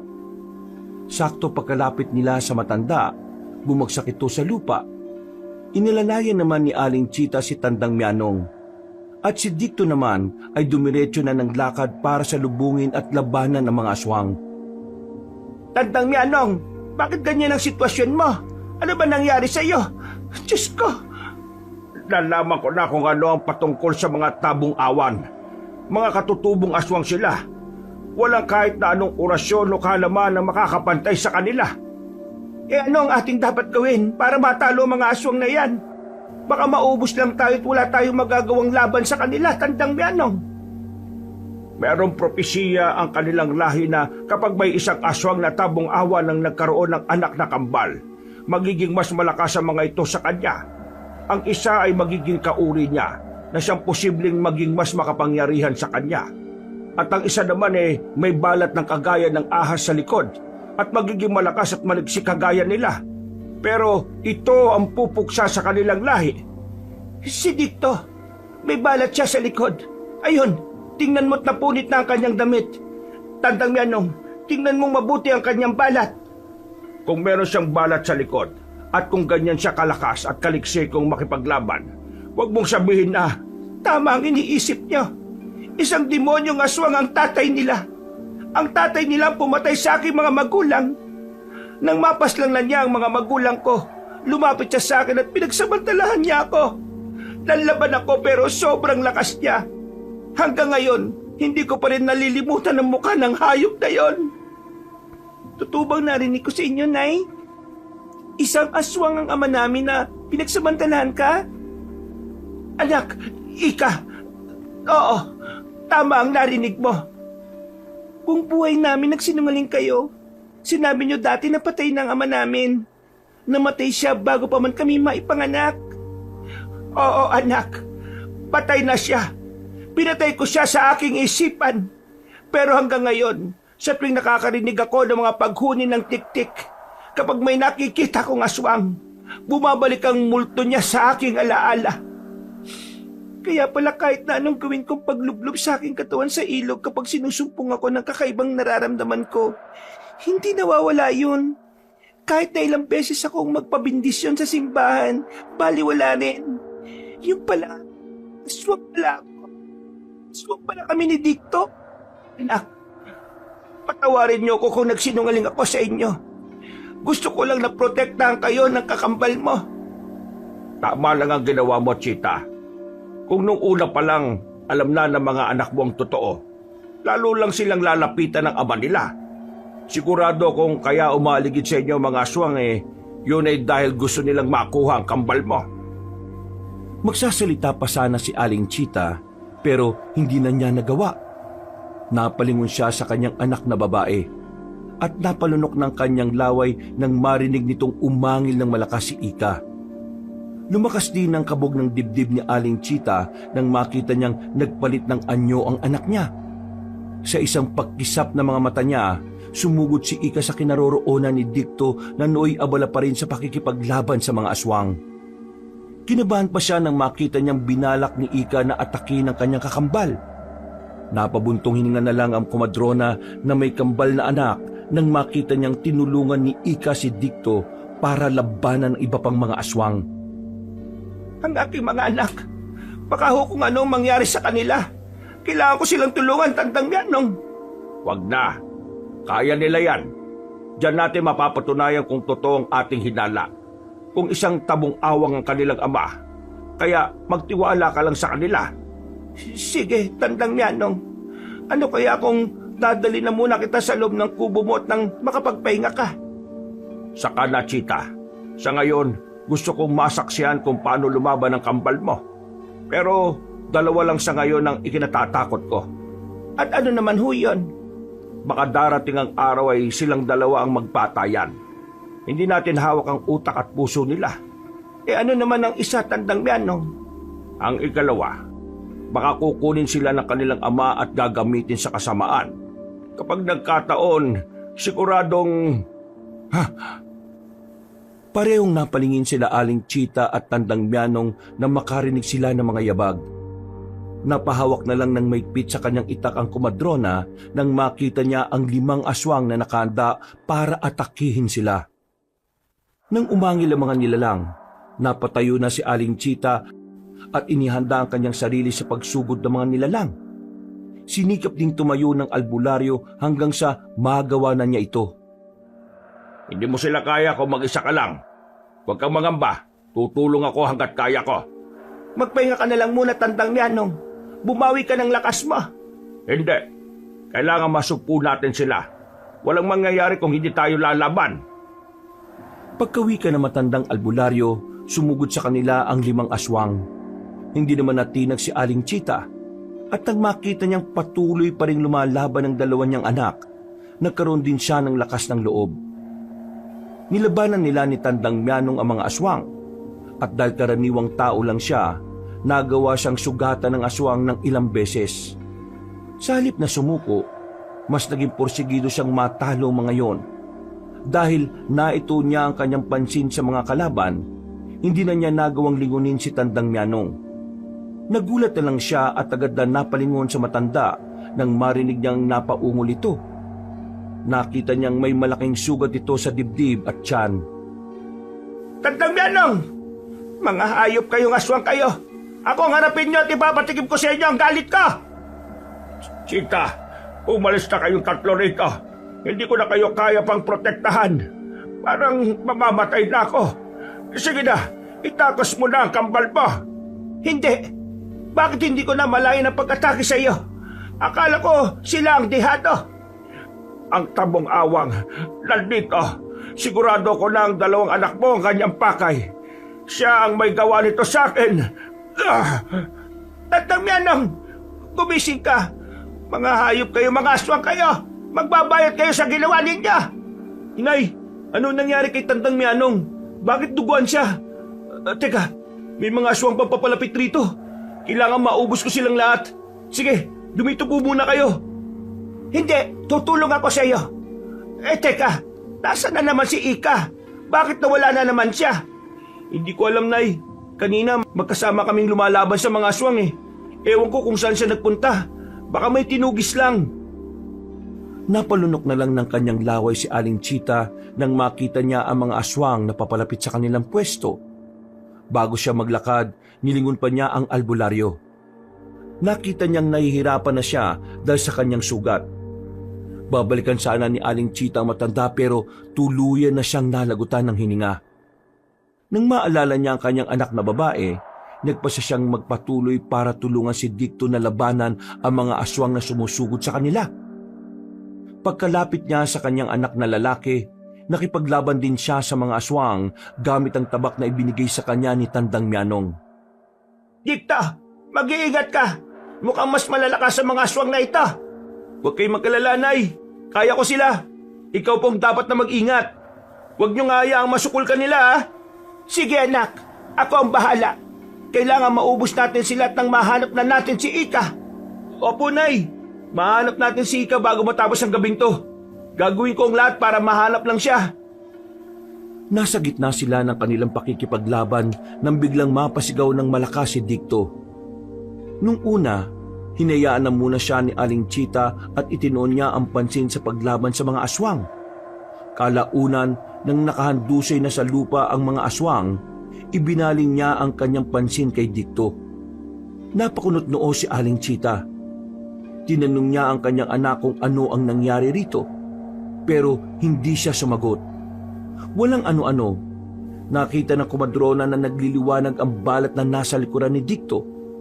Unti-unti itong kumalat sa buo niyang katawan, kaya mas lumakas pa ang hiyaw ng anak niya. Rico, sakit! Anong nangyayari sa akin, Nay? Sobrang sakit ng balat ko. Dicto, bakit ka nagkakaganyan? Ang balat mo, parang nilulukob niya ang buong katawan mo. Ang sakit! Hindi ko na po kaya ito, Nay. Tulungan niyo po ko. Napasigaw na lang si Aling Chita at agad na napalod sa tabi ng kanyang anak nang bigla itong nabuwal sa lupa. Tinawag pa niya ng ilang ulit si Dicto at nabahala siya nang hindi ito sumasagot. Napansin din niyang pati ang mga mata ng anak niya ay naging kulay dilaw na parang bilog na buwan. Napabuntong hininga na lang siya nang medyo kumalma na ang anak niyang lalaki. Inay, sobrang init po ng pakiramdam ko. Parang may kung anong enerhiyang lalabas mula sa loob ko. Parang sasabog ako. Dicto, ano ba nangyayari sa iyo? Bakit ka nagkakaganyan? Hindi ko po alam, Nay. Sandali. Sisikapin ko pong makabangon. Kailangan mahanap natin si Ika. Wag na. Ako na lang mag-isang maghahanap sa kanya. Aalalayan kita muna para makapwesto sa lilim ng punong yon. Para makaalis na ako. Kailangan makapagpahinga ka, Dicto. Kaya ko naman po, Nay. Baka kung mapano kayo. Marami pa ang mga aswang na nagkalat dito. Sigurado na tayo talaga ang pakay nila. Oo, at dahil yan sa isang aswang na tabong awan. Siya ang dahilan kung bakit nangyayari ang lahat ng ito. Hayaan mo na muna yan. Siya ngayon kailangan kong mahanap ang kapatid mo. Hindi na ninyo kailangang hanapin si Ika. Kasama ko siya. Nandito ako, Nay. Huwag na ninyo akong hanapin. Mag-aaksaya lang kayo ng oras. Anak ko, umalis ka sa tabi ng aswang na yan. Baka kung ano pa ang gawin niya sa'yo. Ikaw, aswang! Bakit nandito ka? Anong pakay mo? Aswang? Sino ba yan, Nay? Anong kailangan niya? At ikaw, Ika, bakit magkasama kayong dalawa? Magkamukha talaga tayo, anak. Nandito ako para kunin kayo mula sa walang kwenta niyong ina. Sumama kayo sa akin at pag-aharian natin ang lahat ng lahi ng mga aswang. Hindi ako isang aswang at wala akong amang aswang. At huwag mong sabihin walang kwenta si Nanay. Ikaw ang walang kwenta. Paano mo may papaliwanag ito, Dicto? Masdan mo ko. Nagpakilala na siya sa akin at tinanggap ko siya. Sumama ka na rin kay Tatay Fabian. Dadalhin niya tayo sa kuta niya at magbubuhay prinsipe at prinsesa tayo ron. Huwag niyong tatawaging tatay yan. Hindi siya karapat-dapat na tawaging ama. Dahil kahit na kailan, hindi siya nagpakaama sa inyo. Halika rito, Ika. Huwag kang sumama dyan. Matagal ko na rin kayong minamanmanan. At ngayon, panahon na para kunin ko ang mga anak ko. Kukunin? Huwag mong subukang kunin ang dalawang yan. Alam ko na napapatayin mo lang sila. At bakit ka nagsasalita ng tapos? Ano ka? Isang manghuhula? Wala ka nang magagawa. Kukunin ko ang mga anak ko. Sa ayaw at sa gusto mo kahit na buhay mo pa ang maging kapalit. Inay, pabayaan mo na kami ni Dicto. Baka kung ano pa ang gawin ni Tatay sa inyo. Subukan lang niyang dampian ng kahit daliri niya si Nanay. Maapatayin ko siya. Huwag ka magsalita ng ganyan. Masyado kang mahina para labanan ako. Kahit nga dito kay Ika wala ka ng panama. At paano ka nakakasiguro? Alam kong nandito ka dahil sa propesiya. Papatayin mo ang anak ko para wala nang maging sagabal sa iyo at sa inyong angkan. Tumahimik ka! Wala kang alam sa sinasabi mong propesiya. Subukan lang ninyong lumapit kay nanay. Kayo ang uunahin kong patayin. Ika, magkakampi tayo dito. Pero ano ginawa mo? Nangako si tatay ng marangyang buhay sa kuta nila. Sumama ka na sa akin. Iwan natin dito si nanay para hindi na siya masaktan. Dahil lang sa isang pangako? Anong utak yan, Ika? Nanginig ang buong katawan ni Aling Chita. Bumalik sa kanyang alaala ang nangyari noong gabing pinatay ang kanyang mga magulang at kung paano siya pinagsamantalaan ng aswang na tabong awan. Napahagulgol siya at nagulat na lang nang biglang umatake si Ika sa kanila. Naglaban ng magkakambal at walang nagawa si Aling Chita kung hindi ang sumigaw para awatin sila. Demonyo ka! Tignan mo ang dalawa kong anak! Nagpapatayan dahil lang sa iyo! Ay, pabayaan mo sila. Ngayon, tayong dalawa na muna ang magharap. Hindi ako papayag na maging sagabal ka sa kagustuhan ko. Walang ibang maghahari sa aking mga kauri kung hindi ako. At ang sino mang hahadlang, papatayin ko! Kung ganon tama si Tantang Mianong, tama ang sinabi niya patungkol sa propesiya. Papatayin mo ang dalawang anak mo para manatili kang pinuno para hindi rin maubos ang angkan niya. Wala kang pakialam. Pati ikaw, papatayin ko. Dahil alam kong pinipigilan mo ko sa gusto kong mangyari. Pwes, magkamatayan ako, magkakamatayan! Hinawakan ng maigpit ni Aling Chita ang kanyang tabak. Kahit na alam niyang mas malakas at mas maliksi ang tabong awan, kinailangan niyang labanan ito para mabawi ang kanyang mga anak. Sa isang pagkisap ng mga mata niya, umatake sa kanya si Fabian. Sinalubong naman niya ito ng tabak at walang pagdadalawang isip na tinaga. Pero nagulat siya nang malamang hindi man lang nasugatan ng aswang. Ano? Bakit parang natutulala ka? Nagulat ka dahil hindi man lang ako nasugatan? Oo, nagulat ako. Pero wala ka man lang taktika sa pakikipaglaban. Ano ka kaya naging pinuno? Inakala mo lang yon. Umanda ka. Kung hindi ka kayang patayin ng mga anak mo, ako ang papatay sa'yo! Napaangil ang aswang at mas lalo pang naging mabalasik ang kanyang anyo. Bago pa man makapaganda ang aswang, humakbang na si Aling Chita para atakihin yon. Itinaas niya ang kanyang kamay na may hawak na tabak. At nang makalapit siya sa aswang, buong lakas niya itong tinaga. Napanganga na lang ang komadrona nang biglang nawala ang tabong awan. Iginala niya ang kanyang paningin. At nang mapalingon siya sa kanyang likuran, napasigaw siya nang sinugod siya ng nilalang. Sinubukan niyang manlaban dito, pero mas naging maliksi ang tabong awan. At bago pa siya makaiwas, nagawa na siya nitong sakalin. Nagpumiglas pa si Aling Chita, pero mas hinigpitan pa ng aswang ang pagkakasakal sa kanya. Walang ano-ano, buong lakas nitong ibinalibag ang komadrona, kaya nabitiwan ni Aling Chita ang kanyang tabak. Hindi tayo dapat na sumama sa tabong awan na yan. At bakit? Hindi mo ba maamin sa sarili mo na may dugo ka ring tabong awan? Hindi ako isang aswang. Ayaw kong matulad sa aswang na yan. Isa pa, hindi ko ipagpapalit si nanay sa kung anumang karangyaan na pinapangako ni Fabian. Hindi ako ganun kabobo. At ako, sa tingin mo, bobo, sasama ako sa kanya dahil alam kong doon ako nararapat. Oo, hindi nga aswang ang anyo mo, pero ang kakayahan mo, may sa aswang. Tama na, itigil na ninyo ang pagkikipaglaban sa isa't isa. Magkapatid kayo, magkakambal. Walang ibang kalaban dito kung hindi ang mismong ama ninyo. Tama si nanay, ang totoong kalaban dito ay ang kinakampihan mo. Ika, sinaktan niya si nanay. At dyan palang malalaman mong posible rin niya tayong saktan. Maawa kayo sa sarili ninyo. Maawa kayo sa akin. Huwag na kayo mag-away. Aalis tayo rito. Hindi ako papayag na kunin kayo ng ama ninyo. Hindi na ipagpatuloy ni Aling Chita ang kanyang sasabihin. Biglang lumapag sa tabi niya si Fabian. Hinuwakan siya nito sa buhok at bagyang iniangat mula sa lupa ang kanyang ulo. Susugod na sana dito si Dicto, pero biglaan siyang sinakal ni Ika mula sa kanyang likuran. Pinilit namang magpumiglas ni Aling Chita mula sa ginagawa sa kanya ng aswang. Pero mas lalo nitong iniangat ang kanyang ulo. Hindi pa nakontentong Tabong Awan, inapakan pa niya sa likuran ng komadrona na naging rason para tuluyan na itong hindi makagalaw. Ngayon, mamili ka, Dikto. Papatay ko ang nanay mo o pati ikaw ay sasama sa akin? Wag! Huwag mong patayin si nanay! Sige, sasama ako. Pero wag mong saktan ang aming ina. Sigurado ka ba sa sinasabi mo? O baka nilalansin mo lang kami ni Itay? Anak, pakiusap. Huwag kayong sasama sa Tabong Awan na ito. Hindi ko kaya kung mawawala kayo sa akin. Patayin mo na lang ako, Fabian. Basta wag mong kukunin ang mga anak ko.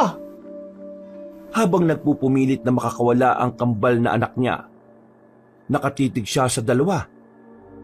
Napaangil ang Tabong Awan. Nang galiiti rin si Ika ng sinikap ni Dikto na makapiglas. Walang ano-ano, ibinalibag ni Dikto ang kanyang kakambal na naging rason para mabuwal ito sa lupa. Bago pa man makabangon si Ika, binuhat siya ni Dikto at walang pag-aalinlangang ibinalibag.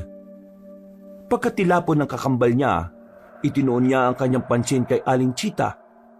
Noong mga panahong yon, inatake ni Dikto si Fabian.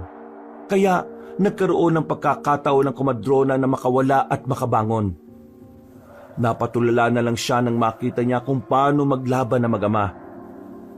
Habang nakikipagpambuno sa isa't isa, sinikap ni Dikto na maibawal si Fabian. Papatayin kita! Wala akong pakialam kahit ama pa kita. Sinaktan mo ang nanay namin. Kaya wala kang karapatan sa amin ni Ika. Tingnan na lang natin kung ano ang magagawa mo. Akala mo ba'y magdadalawang isip akong gawin yan? Bigyan mo lang ako kahit katiting na pagkakataon. Titiyakin kong hindi ka na mabubuhay. Yan ang inaakala mo. Ang isang Tabong Awan ay walang kamatayan. Hindi kami nasusugatan sa ataking pisikal at espiritual. Huwag ka matakot sa kanya, anak. Kaya mo ang aswang na yan. Tumahimik ka! Laban namin to, kaya huwag ka makialam. Napasigaw na lang si Aling Chita nang magawang ibuwal ni Fabian si Dikto. Nang masiguro ng Tabong Awang na hindi na makakagalaw ang anak nila sa ganoong posisyon, ibinaling niya ang kanyang pansin kay Aling Chita. Umangil ito at muling pinapili si Dikto. Pagkawika ni Dikto na hindi siya sasama, biglang lumapag si Ika sa likuran ni Aling Chita. Naramdaman ng komadrona ang presensya ng kanyang anak na babae. Kaya bagya siyang napalingon. Aalisa na siya sa kanyang kinatatayuan pero bigla siyang sinunggaban ni Ika. Nagmamakaawa siyang pakawalan siya pero naging baliwala yun sa anak niya. Dahil sa nangyari, napaangil ng malakas si Dikto. Humugot siya ng lakas at buong puwersang itinulak si Fabian. Pagkabangon niya, hinawakan pa niya sa dalawang braso ang nilalang at buong lakas na ibinalibag. Matapos niyang gawin yon, mabilis siyang lumapit sa kinatatayuan ni Aling Chita. Walang pagdadalawang isip din niyang sinuntok sa muka ang kakambal niya. Dahil sa ibayon niyang lakas at kawalan ng balanse ni Ika, tumilapon siya at nawalan ng malay. Nay, kailangan itakas kita dito. Baka kung ano pa ang gawin ng Tabong Awan na yan sa'yo. Hindi, Dikto. Kinakailangan mabawi rin natin si Ika. 3 tayo ang aalis sa lugar na ito. Pero mapanganib para sa inyong sitwasyon dito, Nay. Bala kayong patiin ng Fabian na yun. Huwag kang matakot sa kanya. Ikaw, anak. Ikaw ang nakatadha ng papatay sa kanya. At pati na sa iba pa niyang mga kalahi. Paano naman po ninyo nalaman ang bagay na yan? Nakasisiguro po ba kayo? Sinabi sa akin ni Tandang Mianong. At sigurado ako dyan. Walang anumang makakapatay sa isang Tabong Awan kung hindi ang kanyang kauri at ang nakatakda. Kung ganon, kailangan ko mapatay ang Fabian na yon. Magbabayad siya sa ginawa niya sa inyo. Pagbabayarin ko po siya. Mag-iingat ka, anak. Huwag mong hayaan na matalo ka niya. Pakiusap, hanggat maaari, huwag mong sasaktan ulit ang kambal mo. Nasa kalagitnaan sila ng kanilang pag-uusap nang makita nilang papalapit na sa kanila si Fabian. Napalunok na lang ng kanyang laway si Aling Chita nang makita niyang may iba pang aswang na paparating.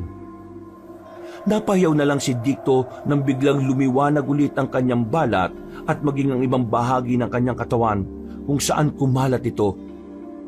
Nang makita ng mga aswang yon, natigilan sila. Napaangil naman si Fabian at napatingala sa kalangitan. Sige, hintayin niyo ang hudyat ko para sugurin ang mag-ilang yan. Patayin silang lahat, pati ang kambal. Hayop ka! Akala mo ba magiging madali lang ang lahat? Kayong uubusin namin. Alam ko na kung anong ipinunta mo rito. At hindi kami papayag na mangyari yun. Uubusin namin kayong lahat. Huwag kang magsalita ng ganyan, anak ko. Total naman, ayaw mong sumama sa akin. Tanggapin na lang ninyo ang kamatayan ninyo. Para rin naman ito sa ating lahat. Ang sabihin mo, para sa inyong mga tabong awan, papatayin nyo ang kambal para manatili kayong buhay. Natatakot kayong ubusin ni Dicto ang nakatakdang lumipol sa inyong lahat. Ika, anak, sugurin mo na ang nanay mo at ang kakambal mo. Patayin natin sila at nang makauwi na tayo. Magkasama tayong mamumuno sa mga kahuri natin. Hindi na mangyayari yan. Naliwanagan na ako. At tama si nanay. Papatayin mo kami para wala nang maging sagabal sa inyo. Kung totoo man ang propesiya na magiging katulad niyo ako, wala akong pakialam. Basta gagawin ko kung ano ang tama. Puprotektahan ko ang nanay ko. Pwes, pagsisisihan mo ang pagbabaliktad mong ito sa akin. Inay, ito pong tabak ninyo. Nakita ko ron kanina. Maraming salamat, anak. Sa hudyat na ibinigay ni Fabian sa kanyang mga kauri, agad silang sumugod kina Aling Chita. Pinaligiran sila ng mga ito, kaya nakaramdam ng bahagyang takot ang komadrona. Naganda naman sina Ika at Dicto sa kung anumang gagawin ng mga aswang. Walang ano-ano, may dalawang lumundag at lumapit sa kanila. Pagkakita naman ni Dicto, sinalubong niya ang mga ito at buong lakas na sinuntok sa tiyan. Napaungol na lang ang dalawa at tumilapon sa kanilang mga kasamahan. Nagkagulo mga aswang nang makita nila ang ginawa ni Dicto. Gayunpaman, sinabihan sila ni Fabian na huwag matakot at sabay-sabay nang sumugod sa tatlo. Pagkaatake ng mga aswang kina Aling Chita, ginamit niya ang kanyang tabak para tulungan ang dalawa niyang anak. Mga anak, huwag tayo magpapatalo sa kanila. Kailangan makaligtas tayo. Huwag kayong mag-alala, Nay. Kaya po namin ang lahat ng mga ito. Kahit na magpahinga na lang kayo roon sa tabi. Siya nga po, Inay. Kami na ang bahala sa mga demonyong ito. Demonyo? Kung gayon, inaamin mo ring demonyo ka, Ika. Tingnan mo ang sarili mo. Kawagis mo ang mga aswang na nakapaligid sa iyo. Tumimik ka! Mamaya ka sa akin. Akala mo ba yung makakaligtas ka? Nang makita ni Aling Chita na mas naging agresibo pa ang mga aswang, sinabihan niya ang dalawang anak niya na mas pag-igiyan ng pakikipaglaban. Kahit na napakaraming aswang ang umatake sa kanila, nawala na ang kanyang takot dahil alam niyang kakampi niya ang kambal niyang mga anak. Habang nakikipaglaban siya roon, napansin niyang nag-ibayo rin ang kanyang lakas at liksi. Hindi niya alam kung ano ang nangyari, pero inisip na lang niya na ginagabayan siya ni Tandang Mianong. Kalaunan, dahil sa pagtutulungan nilang tatlo, halos kalahati na sa mga nilalang ang kanilang napatay. Nang galaiti naman si Fabian nang makita niya yon. Ano ba? Galingan nyo! Kailangan mapatay ang kambal na yan dahil sila ang uubo sa ating lahi! Kabahan ka na, Fabian. Ilang sandali na lang ay makakaharap ka na naming tatlo. Hindi ako natatakot sa inyo. Kaya ko kayong pagbuhol-buholin kung gusto ko. Tingnan na lang natin mamaya kung anong magagawa mo. Nang mapansin ni Aling Chita na susugod na rin sa kanila si Fabian, minabuti niyang harapin ito. Napangisi naman ang nasabing aswang nang makita niya ang komadrona. Napaangil ito at agad na umatake. Kahit na alam ni Aling Chita na hindi tinatabla ng talim ng kanyang tabak ang tabong awan, minabuti niyang sumugal dito. Iniwasan niya ang bawat pag-atake sa kanya ng nilalang. At kung nakakaroon siya ng pagkakataon, tinataga niya sa bandang likuran si Fabian. Kahit na hindi ito nasusugatan, ang tanging pakay niya'y mawala sa focus ang nilalang. Walang ano-ano, sa hindi niya inaasahan ay sinunggaban siya ng aswang kaya nabitiwan niya ang kanyang tabak. Sinakal din siya ni Fabian kaya unti-unti siyang nangihina. Mga anak, tulungan niyo ako! Demonyo ka! Bitiwan mong nanay namin! Dikto, ikaw na munang bahala sa natitirang aswang na to. Tuturuan ko lang ng leksyon nitong tampalasan nating ama. Kayong nararapat at turuan ng leksyon. At sisimulan ko ito sa pagpatay sa inyong ina. Napakasama mo talaga. Magbabayad ka ng mahal. Akala mo ba'y makukuha mo ang aking mga anak? Hindi! Nang makita ni Aling Chita na papasugod na si Ika, nagpumigla siya kay Fabian. Mas lalo ring hinigpitan ng tabong awa ng pagkakasakal sa kanya na naging rason para mapaungol siya at halos mawala ng hangin. Walang ano-ano, umatake si Ika kay Fabian, kaya nabitiwan na siya nito. Nang makita niyang nakikipagpambuno ang kanyang anak sa tabong awan, sumugod na rin siya rito para tumulong. Wala siyang naging pakialam kung may mga galos na siya at kung sumasakit na ang kanyang buong katawan. Ang tanging nasa isip niya ay mailigtas sina Dicto at Ika mula sa banta ng kanilang ama. Habang hinaharap ni Fabian si Ika, pinagsusuntok naman ni Aling Chita ang likod ng nilalang. Walang ano-ano dahil sa kanyang ginawa, buong lakas siyang tinabig ng nilalang. Hindi siya nakapaghanda, kaya tumilapon siya at naging masama ang kanyang pagbagsak. Nay! Ano ginawa mo sa nanay ko?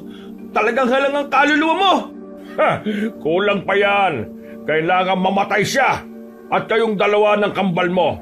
Ikaw, Ika, ang susunod ko! Yan ay kung papayag akong mapatay mo. Kayo ang dapat mawala at hindi ako. Mga anak, tapusin na ninyo ang labang ito. Mukhang hindi ko na kaya pang makabangon. Sige, Nay. Bago tuloy ang sumikat ang araw, sisiguraduhin namin patay ang lahat ng mga aswang na ito. Napangisi na lang si Aling Chita nang makita niyang kung paano tinapos ni Dicto ang mga aswang na kaharap niya. Namanga siya dahil sa kakaibang lakas ng kanyang anak. At naisip niyang simulat sa pool, tama si Tandang Mianong patungkol sa propesiya. Nung magawa ng ubusin ni Dicto ang mga aswang na kalaban niya, ibinaling nito ang kanyang pansin kina Ika at Fabian. Nabahala naman si Aling Chita nang makita niyang nasa ibabaw ni Ika ang kanyang ama at medyo nasa alanganin ng posisyon ng anak niyang babae. Walang ano-ano, umatake si Dicto at buong lakas na sinipa si Fabian. Gumulong ang tabong awan at tumama ng malakas ang kanyang ulo sa matulis na bato. Ika, itong pagkakataon para itakas si nanay. Wala pang malay ang tabong awan. Pabayaan niyo akong tapusin na mag-isa ang gulo na ito. Hindi. Kailangan tulungan kita. Malakas ang aswang na yan. Baka hindi mo siya kayanin. Ako ang nasa propesiya. At kahit na ano man ang gawin ni Fabian, wala siyang kawala sa akin. Kahit ilang beses pa siyang magtago, magkakatagpo pa rin kaming dalawa. Nakaguhit na sa mga bituin ang mangyayari. At hindi na mababago yun. Pero anak, mas maigi kung tumakas na lang tayo. Sige na, habang may pagkakataon pa. Tayo na, inay. Babalikan ko na lang dito si Dicto para tulungan. Sa ngayon, uunahin na muna natin ang kaligtasan mo. At saan naman kayo pupunta? Akala ba ninyo'y makakatakas kayo sa akin? Hindi! Mag-isa ka lang. Wala ka ng laban. Babayaan mo kami makatakas. Dahil kung hindi, haharap ka sa iyong kamatayan. Hindi ko kayo hahayaang makatakas. Hindi ako papayag na tuluyang malipo ang lahi namin. Mamamatay kayong lahat! Dito mismo! Akmang susugod na si Fabian sa kanila nang biglang humakbang si Dicto para tumayo sa harapan ng kanyang ina't kapatid. Napaangil si Fabian at napakuyom ng kanyang palad. Mas naging mabalasik ang kanyang mga mata habang nakamasid sa tatlo. Bago mo saktan ulit si nanay, ako munang harapin mo. Sige na, Ika! Ilayo mo rito si nanay. Ako nang bahala sa aswang na ito. Sige, mag-iingat ka at huwag kang magpapatalo sa tabong awa na yan. Akong bahala. Kaya ko ang sarili ko. Basta siguraduhin mong ligtas si nanay, ha? Tayo na, inay. Kailangan makahanap tayo ng ligtas na lugar. Mag-iingat ka, Dicto. Opo, Nay. Sisiguraduhin ko munang patay ang aswang na ito bago ako sumunod sa inyo. Nagmamadaling umalis sina Aling Chita at Ika. Habang paalis, ilang beses pang napalingon ang kumadrona. Napadasal na lang siya sa kanyang isipan nang makita niya ang paglalaban ni Dicto at Fabian. Nang makita niyang kayang makipagsabayan si Dicto sa lakas at liksi ng kanyang ama, na kampante na si Aling Chita. Para masigurong ligtas, nagpasya silang pumunta sa mabatong bahagi upang doon magtago. Inay, dito na po muna kayo't babalikan ko si Dicto. Baka malagay siya sa alanganin eh. Ikaw ang bahala. Pero mag-iingat ka rin anak. Mabagsik na aswang ang kalaban natin. Kailangan mapatay niyo siya at nang maging tahimik na ang buhay natin. Sige po, huwag kayong mag-alala sa amin, Inay. Kakayanin namin ang aswang na yon. Siya sige, tulungan mo na si Dicto. Gabayan sana kayo ng Diyos. Napabuntong hinga na lang si Aling Chita nang makitang lumundag na si Ika patungo sa ibaba. Tiningnan niya ng maigi ang bahagi kung saan naglalaban sina Dicto at Fabian. Habang pinapanood niya ang dalawa, kinabahan siya nang makitang nalalagay na sa alanganin si Dicto. Sa isang pagkisap ng mga mata niya, lumapag doon si Ika at agad na sumugod kay Fabian. Pinagtulungan ng magkapatid ang kanilang ama. Pero kahit na ganon, nahirapan pa rin silang kalabanin ito. Habang pinagmamasdan ni Aling Chita ang kanyang mga anak na nakikipaglaban, nakaramdam siya ng pagkataranta. Makalipas lang ang halos 5 minutong pananatili sa batuhan, nagpasya siyang bumalik sa ibaba para alamin ang kalagayan ng kambal niya. Saktong pagkalapit niya roon, namulagat ang kanyang mga mata nang makita niyang tuluyang binalot ng balat ang buong katawan ni Dicto. Nagliwanag din at nagmistulang baluti. Kahit na ano pa ang gawin mo, hindi ko papayagang maganap ang propesiya. Papatay ko kayong dalawa! Mahina ka na, Itay. Ang dapat sa mga kagaya mo ay pagpahingay na. Kung propesiya man na magdidikta sa akin para maging pinuno ninyo, alam kong wala ka na magagawa ron. Pero kung ako ang mamumuno sa lahi natin, titiyakin kong magiging mga mabuting aswang sila. Hindi mangyayari yan. Gagawin ko ang lahat para mapigilan ang lintik na propesiya na yan. Yan ay kung magagawa mo. Pagkasabi ni Dicto, buong lakas niyang sinuntok ang tabong awan. Napalingon naman si Ika roon. At bago pa mabuwal sa lupa si Fabian, kinalmutan niya ito sa dibdib hanggang sa tiyan. Napaangil na lang ang aswang nang malaman niyang nasugatan siya. Habang nakamasid si Aling Chita, naalala niya ang mga sinabi ni Tandang Mianong.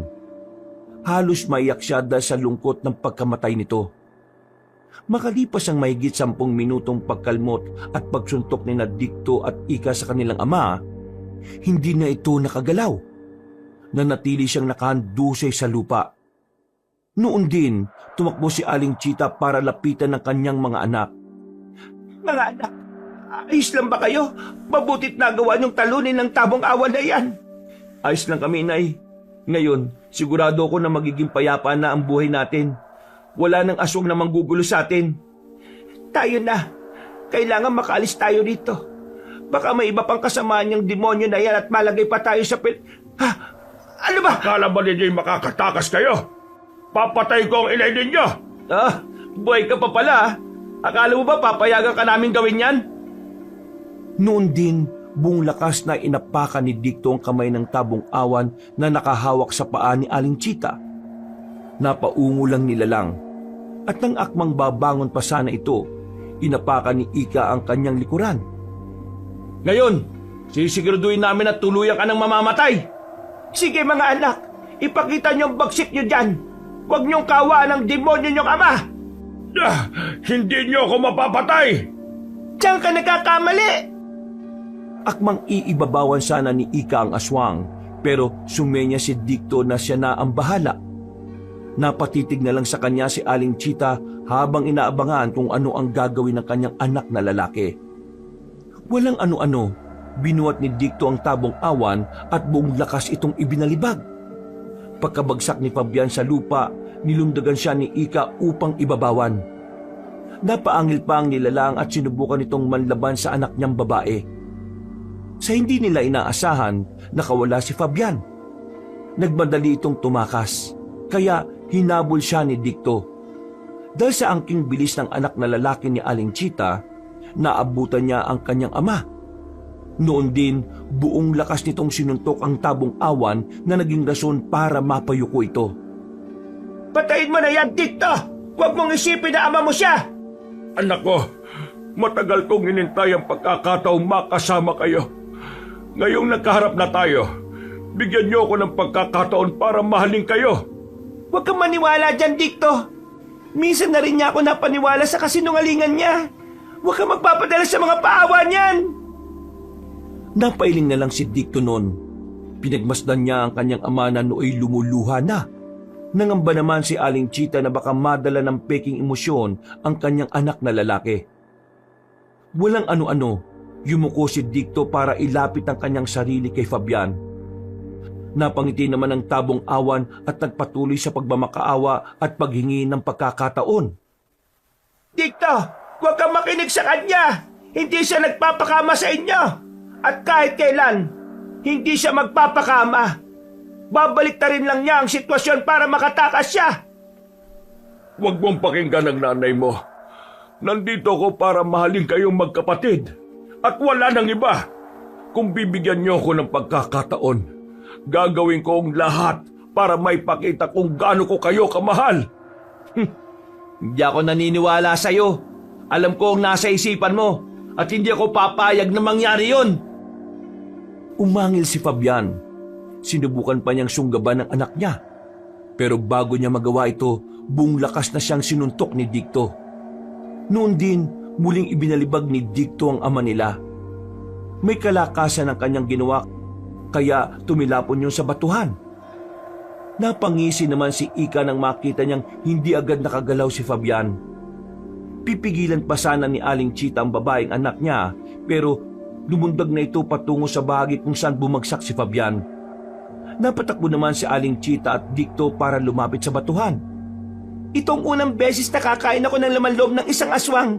At alam kong hindi ko pagsisisihan ito. Sige, subukan mo at nang malaman mo kung ano mangyayari. Handa na ako, anak ko. Huwag mo akong tawaging anak.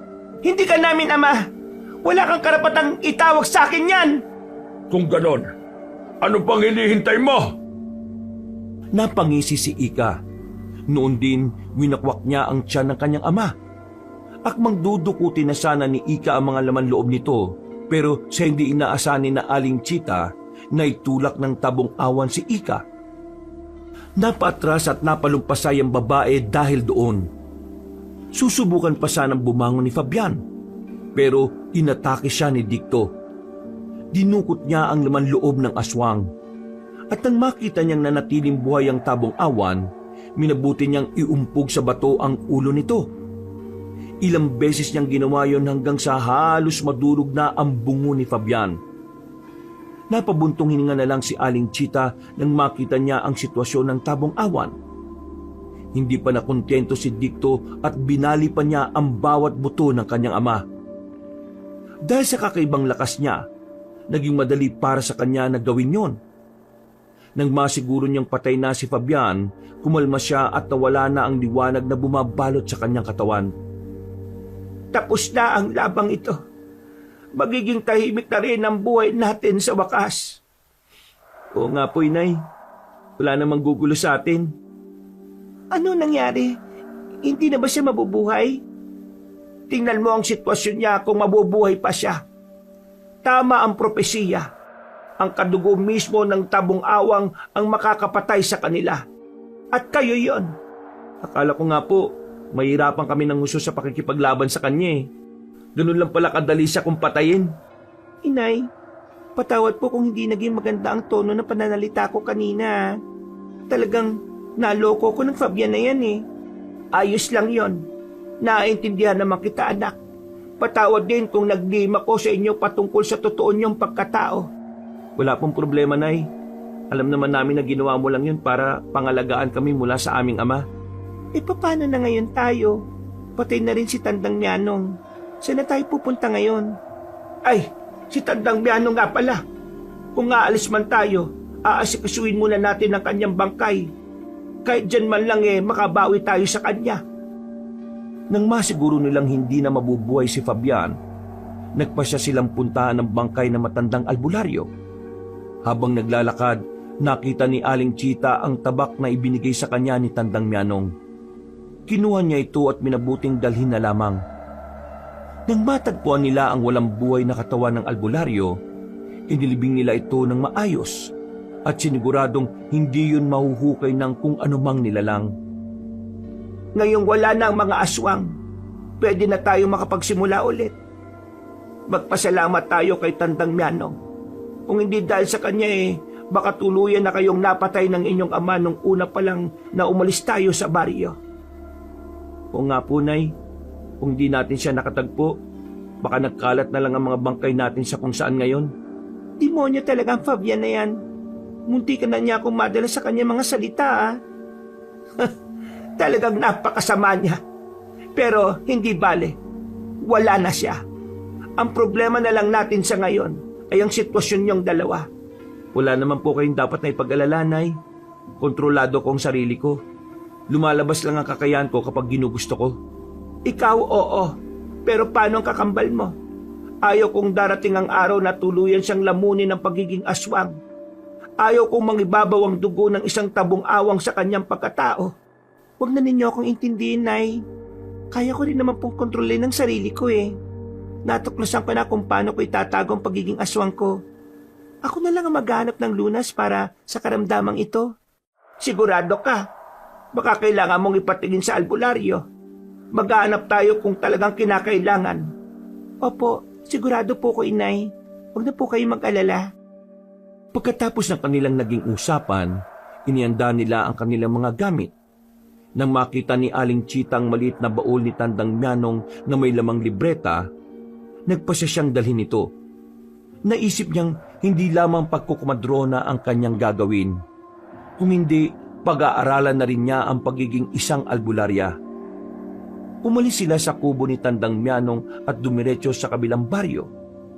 Dahil marami ang mga albularyo roon, kampante na si Aling Chita na walang masamang mangyayari sa kanila. Nang naroon na sila, namuhay sila ng mapayapa.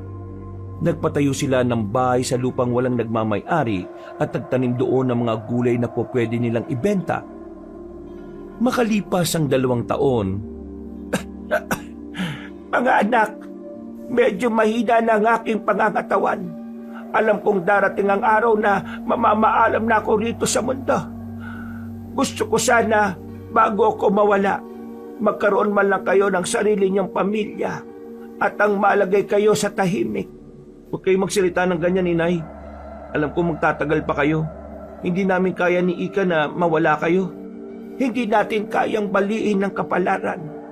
Basta, handa na akong mamatay. Pero sana, bago mangyari yun matupad na ang aking hiling. Sige po, sisikapin ko pong magkaroon ng asawa at bigyan po kayo ng apo, Inay. Ako rin po, pero hindi po ako makakapangako. Wala rin kasing nanliligaw sa akin Basta, yan lang ang aking hiling, mga anak. Paglipas ng ilang taon, parehong nagkaroon ng pamilya sina Dicto at Ika. Walang paglagyan ng tuwa ni Aling Chita dahil doon. Kadalasan, habang nakaupo sa kanyang tomba-tomba, pinapanood niyang naglalaro ang kanyang mga apo. Napapangiti na lang siya at inaalala ang kabataan ng kambal niyang anak. Isang umaga, habang nakatitig sa silangan, nakaramdam siya ng kakaiba. Parang sobrang hina niya at nahihirapan siyang makahinga. Dahil dito, ipinatawag niya ang kanyang 2 anak at mga apo. Mga anak, mga apo, maraming salamat sa inyo at pinapasaya niyo ako sa bawat araw. Alagaan niyo ang inyong sarili at mahalin niyo ang isa't isa. Inay, ano ba yung pinagsasabi niyo? Siyempre, aalagaan namin ang aming sarili at aalagaan sa kapasasayahin ka namin. Mahal na mahal ka naming lahat. Tama si Dicto, Nay. Hindi na nga kami umalis dito dahil ayaw naming iwan ka. Ayaw namin na malulungkot ka. Maraming salamat sa inyo. Kayo naman, Isme, Cardo. Sana'y alagaan niyo ang aking mga anak at mahalin habang buhay. Masayang masaya ako dahil hanggang sa mga sandaling ito ay kasama ko kayo. Mahal na mahal ko kayong lahat. Napuno ng iyakan ng buong bahay. Tuluyan ng binawian ng buhay si Aling Chita. Napahagulgol ang kambal at napayakap sa kanilang ina. Sa kabila ng kanilang kalungkutan, nagpasalamat pa rin sila sa kanya dahil sa walang sawang pagmamahal na ibinigay niya sa kanila. Kahit na masakit para sa kanila, tinanggap nila ang naging kapalaran ni Aling Chita at inisip na lamang na magiging maligaya rin sa langit ang kanilang mahal na ina. Mga kabangers, mga kayanggaw, si Kabanang Puli, maraming salamat po sa pagsubaybay sa ating kwento ngayon. Sana po nagustuhan niyo po yung kwento natin ha. At siya nga pala, bago po ako magwakas, sana po pakiusap, puntahan niyo rin po yung ating isa pang channel, ang ating channel na Pamela Clamil. Ayan, sana po ay panoorin niyo rin po, pakinggan yung mga video natin doon dahil nandoon po ako bilang si Lolo Pael. Ako po nagnanarit doon. Tapos minsan ako rin bilang Kabanong. Magaganda po mga istorya doon. Kaya kung medyo nabitin po kayo at naghanap po kayo ng ibang kwento, isunod niyo po yung kwento natin doon sa Pamela Clamil. Okay? At wag mo niyo pong kakalimutan ha, mag-subscribe rin po kayo doon kasi konti pa lang po mga subscriber doon mag-subscribe kayo, then siyempre mag-comment, mag-like. Mas maganda po, mag-share na rin po kayo. Alright po, maraming salamat po sa walang sawang pagsuporta. Ito po ulit si Kabanong nagsasabing God bless and we love you all. Wakas.